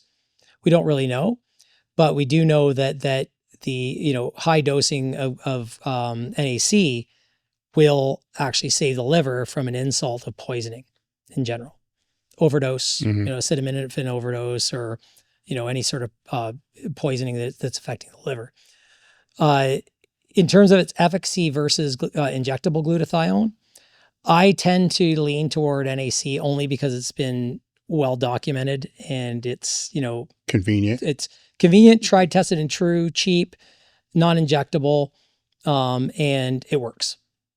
Now, oral glutathione, like there's reduced glutathione on these things, it doesn't work as well as NAC to produce glutathione, at least from what we know from the evidence. So I find it odd actually that everybody's dancing around with all these different ways to get glutathione in the body when we know that NAC is a relatively cheap supplement. It's clinically effective, and I don't mean like clinically effective in the supplement world, but like actually utilized in hospital settings. At one point here in the US, it was kind of on a banned list for being a supplement. It was debated, right?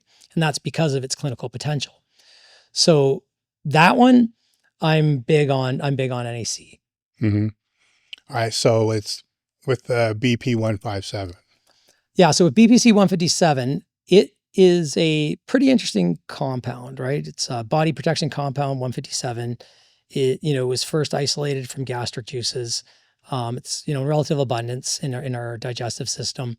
Now they find that it's actually ubiquitous throughout the body, and plays a whole bunch of roles in, angiogenesis, does a little bit of anti-inflammatory effects, helps with fibroblast growth. So when we have an injury, tendon or whatnot, it helps activate fibroblasts to, All right, stimulate. let me just make sure I understand what's going on here a little bit, because it's the way I understand the peptides is they're essentially just longer chain amino acids.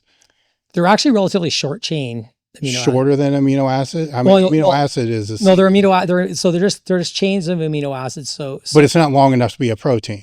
Not long enough to be a protein. Okay, so it's like in the middle. Yeah, so these are things that are on the order of under, say, 30 to 60 amino acids long. Okay, so then when you take this and it's absorbed through the gut and through the bloodstream, is it going to break down the same way that a protein would into the amino acids, into the amino acid pool that basically floods your whole body, the same way that the amino acids were? Or is it going to stay intact to be able to go do its special duties? So different peptides have different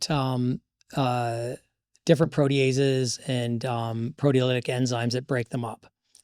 And so the key to any peptide and peptide response is that they have a C terminus and an N terminus on the ends of the peptide. And one of those domains are going to be active somewhere. And so when any peptide is subject to proteases breaking them down, there's a peptidase called dipeptidyl peptidase 4. And that one plays a big role in taking care of a lot of exogenous peptides that come into the body. Interestingly enough, in the when you sub-Q inject, you are going to have quite a bit of lymphatic uptake and quite a bit of capillary uptake in the bloodstream.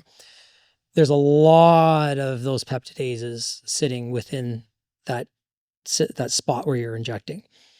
So some can get broken down, some can't.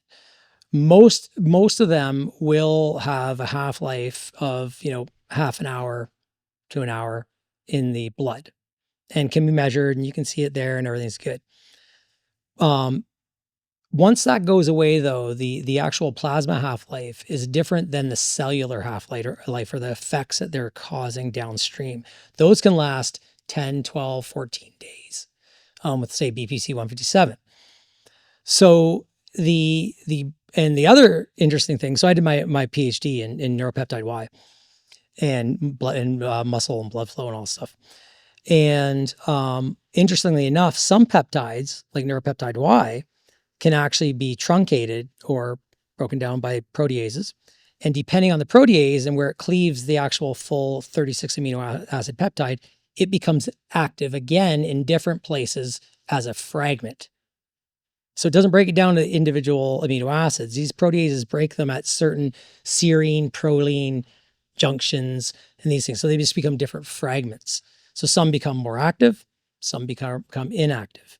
In terms of BPC 157, it's relatively stable around dipeptidyl peptidase 4. Even though it breaks it down, it takes time. The problem with BPC 157 and site injection, and I've talked about this actually in a couple of podcasts, is that so being a medical biophysicist, we always, in studying blood flow, our role was to kind of model blood flow, drug delivery, all these different things, catecholamines, these things, and how they diffuse. And the diffusion distance of any substance, say in a skeletal muscle, to the next capillary. So if you were to inject something in skeletal muscle and get it, and it'd be hard. I can show you videos. Like I used to do intravital videos of actual muscle blood flow in live rodents. The chances of you sticking your needle in, which is going to be, on the order of hundreds of times larger than one capillary that's 8 microns wide, max, probably 4 microns. In between them, and not have any diffusion distance to a next capillary is going to be very, very low. So it gets uptaken real quick into the bloodstream. So if you're injecting, you know, a muscle that's been torn, you will get a higher concentration gradient of, say, BPC in that area, but it gets taken up real fast by the bloodstream because it's got very short diffusion distances to the next capillary to get taken up. If you inject into the subcutaneous tissue, there's a lot of capillaries there too, and there's lymphatic drainage. It's going to be much slower to operate, but you know, you may not be injecting into the area that's injured. I don't believe in site injections unless you're actually doing a ultrasound guided injection into the shoulder capsule. Mm-hmm. And in fact, a lot of people that are using peptides now, they're not all like sub 10% body fat.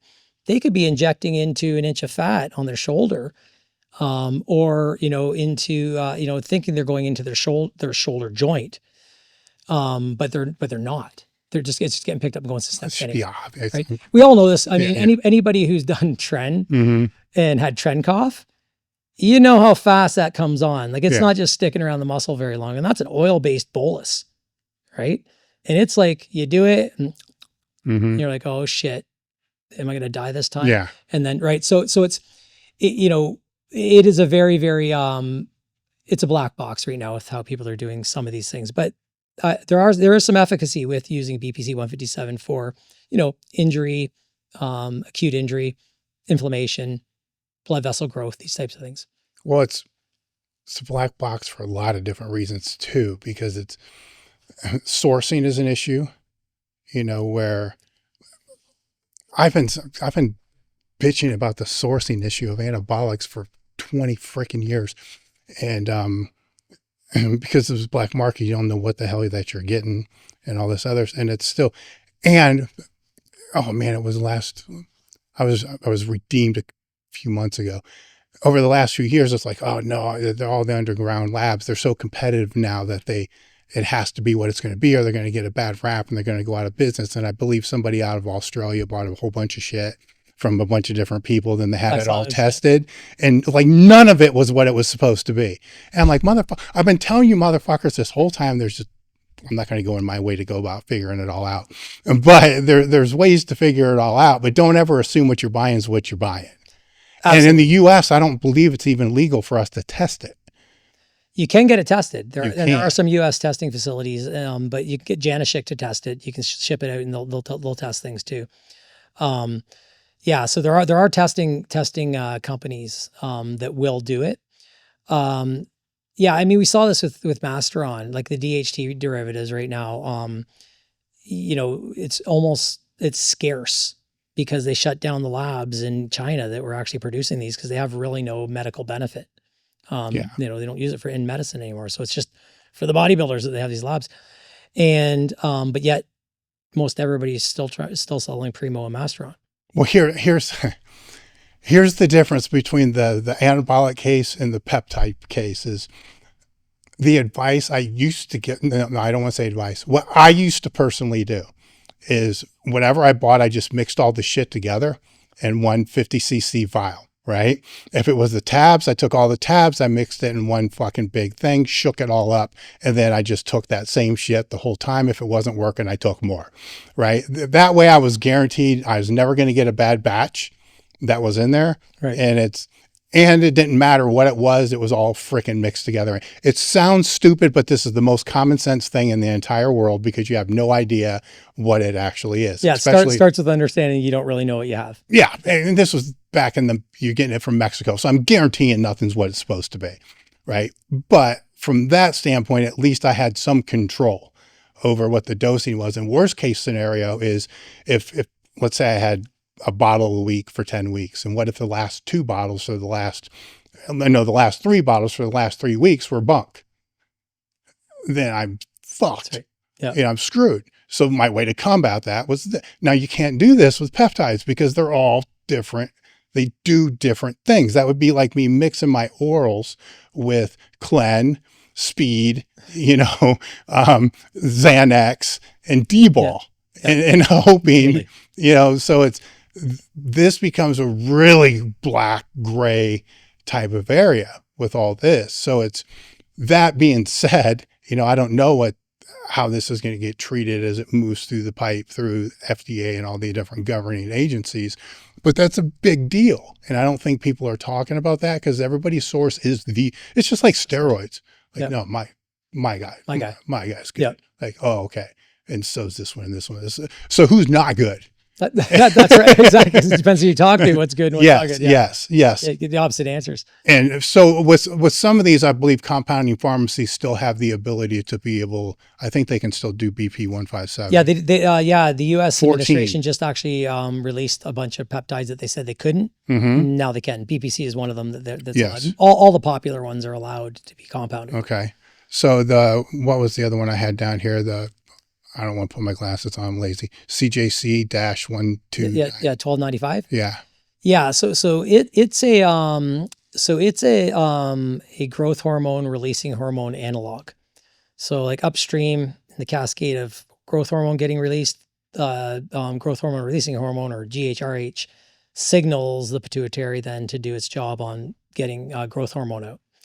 From there, then growth hormone makes its way down to the liver, then the liver processes it into IGF-1, and that's the end pathway that we're looking for, is that IGF-1 thing. It's not the actual GH itself. And so CJC stimulates upstream the pathways to turn on more growth hormone, which should result in greater IGF-1 in the blood. And it comes in kind of two flavors. So it comes in CJC 1295 as a molecule that has it's like a free acid, and it's got a really short half-life. So we call this a non-DAC one, and then DAC is drug activating complex.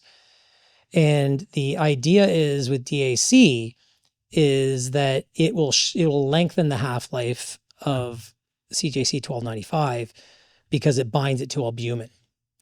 And by doing so, then it has, up to like 7 to 10 days half-life, about up to 5 to 8 days, they say, but some say 10. So around 7 days, we'll say. And that allows it to remain doing its, growth hormone releasing properties over time. Without DAC, it's very, very quick. It's like a pulse.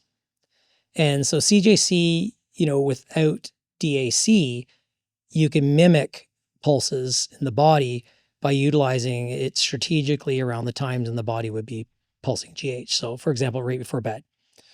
The thing with that peptide is that you're not going to get super physiological levels of IGF-1 or HGH for that matter produced. But you can push it, to the high end of normal. So that's why these peptides have become a little more mainstream in the kind of general population, is because you're not getting a massive, GH response, IGF-1 response.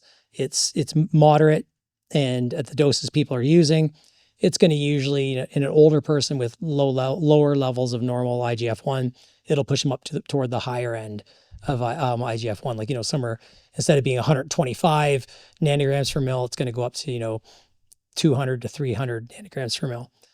And they've shown in some studies, which has been studied quite well with the DAC version, it actually can produce super physiological amounts of IGF-1, but you got to use a boatload of the stuff to get there. So in the current protocols that people are using, they're usually driven by cost more than anything. And peptides cost a lot of money. A lot of people buy like their 10 milligram bottle, right? And then they realize that's 2 days or a week. Well, it's only going to stay constituted for so long anyhow, right? Yeah, and you don't for the most part you should buy them lyophilized anyway, so where they're not constituted, and keep them in your freezer until you reconstitute them and put them in your fridge. Yeah, but if you mix it and it's going to only last for 2 weeks and you got 4 weeks supply, you just wasted money. You got it. And that's why generally they're usually sold in, 10 milligram to 5 to 10 milligram bottles so that you do use them up well before they are degraded. All right. So if we look at the class of these, because there's the recovery ones, just say injury recovery ones. I'm making this simple. And then you have these growth hormone ones. Why not just take growth hormone? Yeah. So growth hormone, that's exact. I mean, it's a peptide, but why? You nailed it. Yeah. Why not? I say the same thing. Skip the middleman, take growth hormone. It's highly predictable. I can pretty much guarantee where someone's IGF-1 levels are going to go if they're taking 1 IU versus 4 IUs a night. And it's not subject to all the interventions by, a high glucose diet or any of these kind of things that are going to knock it down. Whereas if you're using a signaling peptide like CJC, it is going to be subject to, high insulin levels and stuff that's going to slow down GH production. So use GH, skip the middleman, you're going to get the same effect, and it's predictable, pretty easy to find pharma grade GH these days, and you're going to get the responses that you expect when we see your labs. So okay, so here's kind of where my I don't want to say this type of thinking, my animal brain thinking, is you have these recovery ones, right, which might shorten if it's a major injury and it's going to take, I'm throwing numbers out, 8 weeks to recover. It might make it 6. So you save yourself 2 weeks for $1,000 or whatever it is, where you probably should just take the fucking 8 weeks. So we'll just get rid of all those, right? Because it's not going to make it recover better than the natural recovery process that you would have if you just took the time to be able to recover. Anyhow, maybe you pick up an additional couple weeks, right? Am I kind of right on that one for the recovery peptides? Well, it's kind of funny because it really, and this is where like the science and the anecdote, aren't congruent, because in the science, say for BPC 157, which is one of those recovery ones, or TB 500 is another one, there's not a lot of, recovery science that's good, right? And in the industry, you'll hear from some people that'll say, I did, 20 weeks of this stuff and it did nothing for me. I felt no difference. I've had the same injury before and it recovered exactly the same. Then you'll have other people will come and say, well, that was a miracle because I did this stuff and I recovered in, 2 weeks as opposed to 6. And I believe that these compounds are highly effective. But I do also believe that it depends on the environment in which you're actually utilizing it in. If you're already in a massive high inflammatory state, your nutrition is shit, and you're, recovering from a bicep tear. If you don't have all of those big rocks locked and loaded with, diet, inflammation, and everything else, then your chances of reaping the benefits or the incremental benefits of some of these recovery peptides going to be relatively low. For me, with a kidney transplant, I notice a massive difference between when I'm using and not using my BPC 157 and TB 500. And that's because I'm like a canary in the coal mine, because the meds I'm on for my transplant tend to cause a lot of issues with inflammation and stuff like that. And I notice a massive difference when I'm using and when I'm not. And it's been tried, tested, and true for years. But that's an extreme case where I have my diet locked and loaded. My training is perfect. My lifestyle couldn't be any better living in the friggin' rainforest. My sleep's great. And so I can see incremental benefits over time. The problem in the peptide industry, and I'm, very, very pro peptide, is that people are taking it to unfuck a situation that can be easily uneffed by moving the big rocks first. But to play devil's advocate, it may be the catalyst that makes them do that, though. It may very well be, but in a lot of cases, the experiment's still screwed because you got the sure, you've got the background kind of not set up. Yes, and so so taking these mitochondrial peptides, say like MOTC and SS31, I've saw huge differences in my power output on my mountain bike and my spin bike, using them versus not. I do the experiments properly. Now, in my case, mitochondrial function, I'm 53 years old, so so my MOTC levels are definitely lower anyway. My NAD levels are going to be lower. Mitochondrial function, does start to wane a little bit as we get older if we're not doing a lot of mitochondrial activity. So I use my peptides in conjunction with a very, very heavy HIIT style training program that's periodized with like long, slow distance type training in between. And I know I have my numbers from years of mountain biking and everything else, and I'm pushing wattages that I never ever expected myself to push. But I'm utilizing the compounds in the context in which I'm activating mitochondria very heavily. Yes. There's other people that are taking it for energy and brain fog, but to activate the mitochondria, like we're talking at the beginning of this podcast. Well, I mean, what you're doing is with the training is you're decreasing it, right? So something has to bring it back up, right? Yeah. If they're taking it as you're stating, it's not decreased; it's just there. Well, I'm pushing the system that they're supposed to benefit. Yes. Right. It's like the analogy would be taking a gram of test and not training and expecting yourself to be as big and strong as someone else who trains and takes 500 milligrams of test. Yeah. It doesn't work that way. You have to have the stimulus in order for you to actually reap the benefit. Yes. So if they're taking it just for, like you said, that brain fog or whatever it is, there's no stimulus to be able to reap the benefit from. They could say their life stress, right? Yep. And that's going to go along with whatever the marketing is, through all that, where I can see that. But this is where I kind of have my questions. All this is if something is depressed, if something is lower because of a stimulus that brought it back down lower, I can see a compound to bring it back to base, right? Getting things over base is where I start to question things.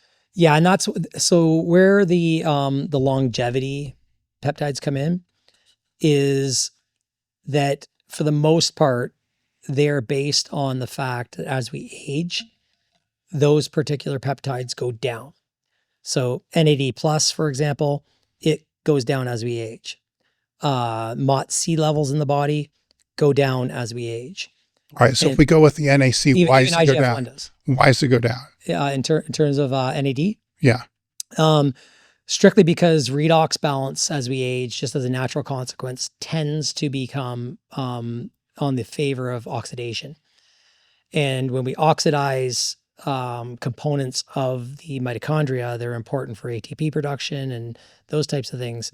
We end up with a lot of these reactive oxygen species around that cause leaky mitochondria. So we get electron leak and all these kinds of things. And when we have that, then when we are going through specifically aerobic style work or day-to-day living, which is aerobic, we don't produce the same amount of ATP per cycle of Krebs and then electron transport chain. And so the key to those peptides working would be that you likely should be in a state of low levels of that compound, say MOTC, for example, right? And also in a state where, your reactive oxygen species and everything else are high. So your mitochondria aren't, activating, so to speak, as well. Well, what I'm trying to figure out if when we're talking this longevity, as we get older, these certain actions are taking place, which is causing X to be lower, right? Just replenishing X isn't changing the actions that are taking place to create X to be lower. Yes, you nailed it. And that's exactly why I said, when I'm doing high level cardiovascular. I know, but this is when the longevity space is this is the whole thing. And it gets even worse because the longevity drugs, for the most part, peptides, whatever, are AMPK activators, right? So these are it's the catabolic cascade. So this is when we do all of our breakdown products, cellular repair, everything else. And it opposes mTOR. and which is our anabolic muscle building, muscle protein synthesis cellular cascade. And so the idea is that with, this started with fasting. Fasting can improve AMPK signaling. And so that became a thing. And it works for that. But the problem is we're now decreasing anabolic signaling by doing 36 hours and 72-hour fasts and all this shit. So you might be, from a cellular perspective, increasing longevity in that particular pathway. But longevity also requires, or at least health span requires, muscle mass, because we need that amino acid pool available so that we can draw on it when we get sick, when we're injured and whatnot. And if you don't have that available, then frailty and everything else comes in. And that's not really health span. That's just living long and getting frail. And so, in my kind of crusade on these things, because like I said, I believe in a lot of them, but just take, someone said this does this and that does that.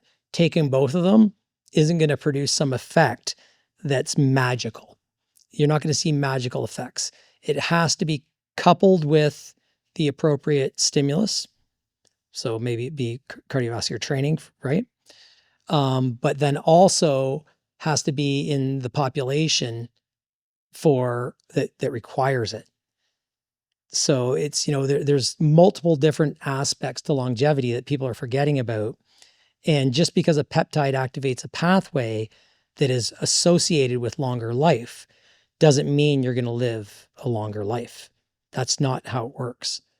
And so, like everything, these exercise mimetics, which is what a lot of these are, basically touted as, will never ever be able to mimic exercise with a single compound, because exercise has such a plethora of responses throughout the body, both centrally and peripherally, that it's impossible for us to say this one thing that we replace is going to make me live to 100. And it's really wrong. We start just stacking them on top of each other without thinking about the cellular pathways that they're acting on, because you could be, putting yourself into a catabolic state for an extended period during a recovery after an exercise bout that you should be in a highly anabolic state. Yeah. And so, a lot of people are, like you said, taking the 15-second clip from YouTube. Someone's saying that, hey, if you want to really, really do this, this is the, the big daddy of whatever. And it's like, riding a roller coaster into your mitochondria and lighten up the, probably. No, I see it all. Yeah. So yeah. And that's not the case. These are not miracles. And some of them are far more effective than others for whatever realm they're working within. But they're just like an icing on the cake after you've got all your other shit together. So why do you think the popularity of them has increased significantly over the past 4 or 5 years? Mainly because of the longevity sphere really kind of started it for the mainstream.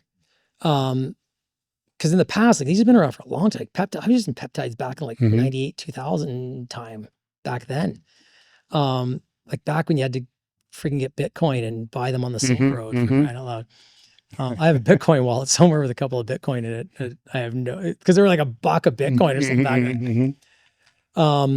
Yeah, so they've been around a long time, but the mainstream really, it's really come into play. I think the longevity thing started it, and then the fact that people now, the Gen Pop, are willing to inject themselves with something is a massive, massive step, forward, so to speak, in the sales. And because now we have no longer just like pro athletes that are willing to die on the bench press. Now we have 30-year-old moms that want more energy, or they want to burn more fat, or they're taking like retatrutide to get leaner. And that was something that we never ever saw before. Like needles were kind of the hurdle for anybody to even get over with psychologically about anybody using it. And now they're just it's kind of mainstream. So it's become, I don't think it's going away. And No, I don't think it's going away. And as you said that, it made me wonder how much of it's tied back to delivery mechanisms with GLP-1s, because if it's Ozempic or something like that, I mean, the needle is it's not even a needle. well, that's, and that's where it all kind of stemmed from. TRT kind of started it, doing sub-Q TRT or doing shallow intramuscular with an insulin pen, spreading it out throughout the week, TRT, instead of taking one bolus. Well, now you don't have to have a 3cc or a 5cc syringe with a 1.5 inch, 22 or 21 gauge needle to go deep, Yeah. right?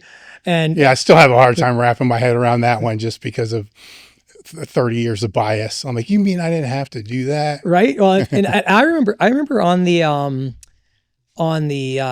messaging boards, like the actual, like back when we used to go on, the news groups and messaging boards, guys messing around with sub-Q testosterone as a, like, kind of a, when they were doing their blasting cruise to the cruise, and people thought they were crazy. And now we know, I mean, it makes sense. It's going to get into the bloodstream.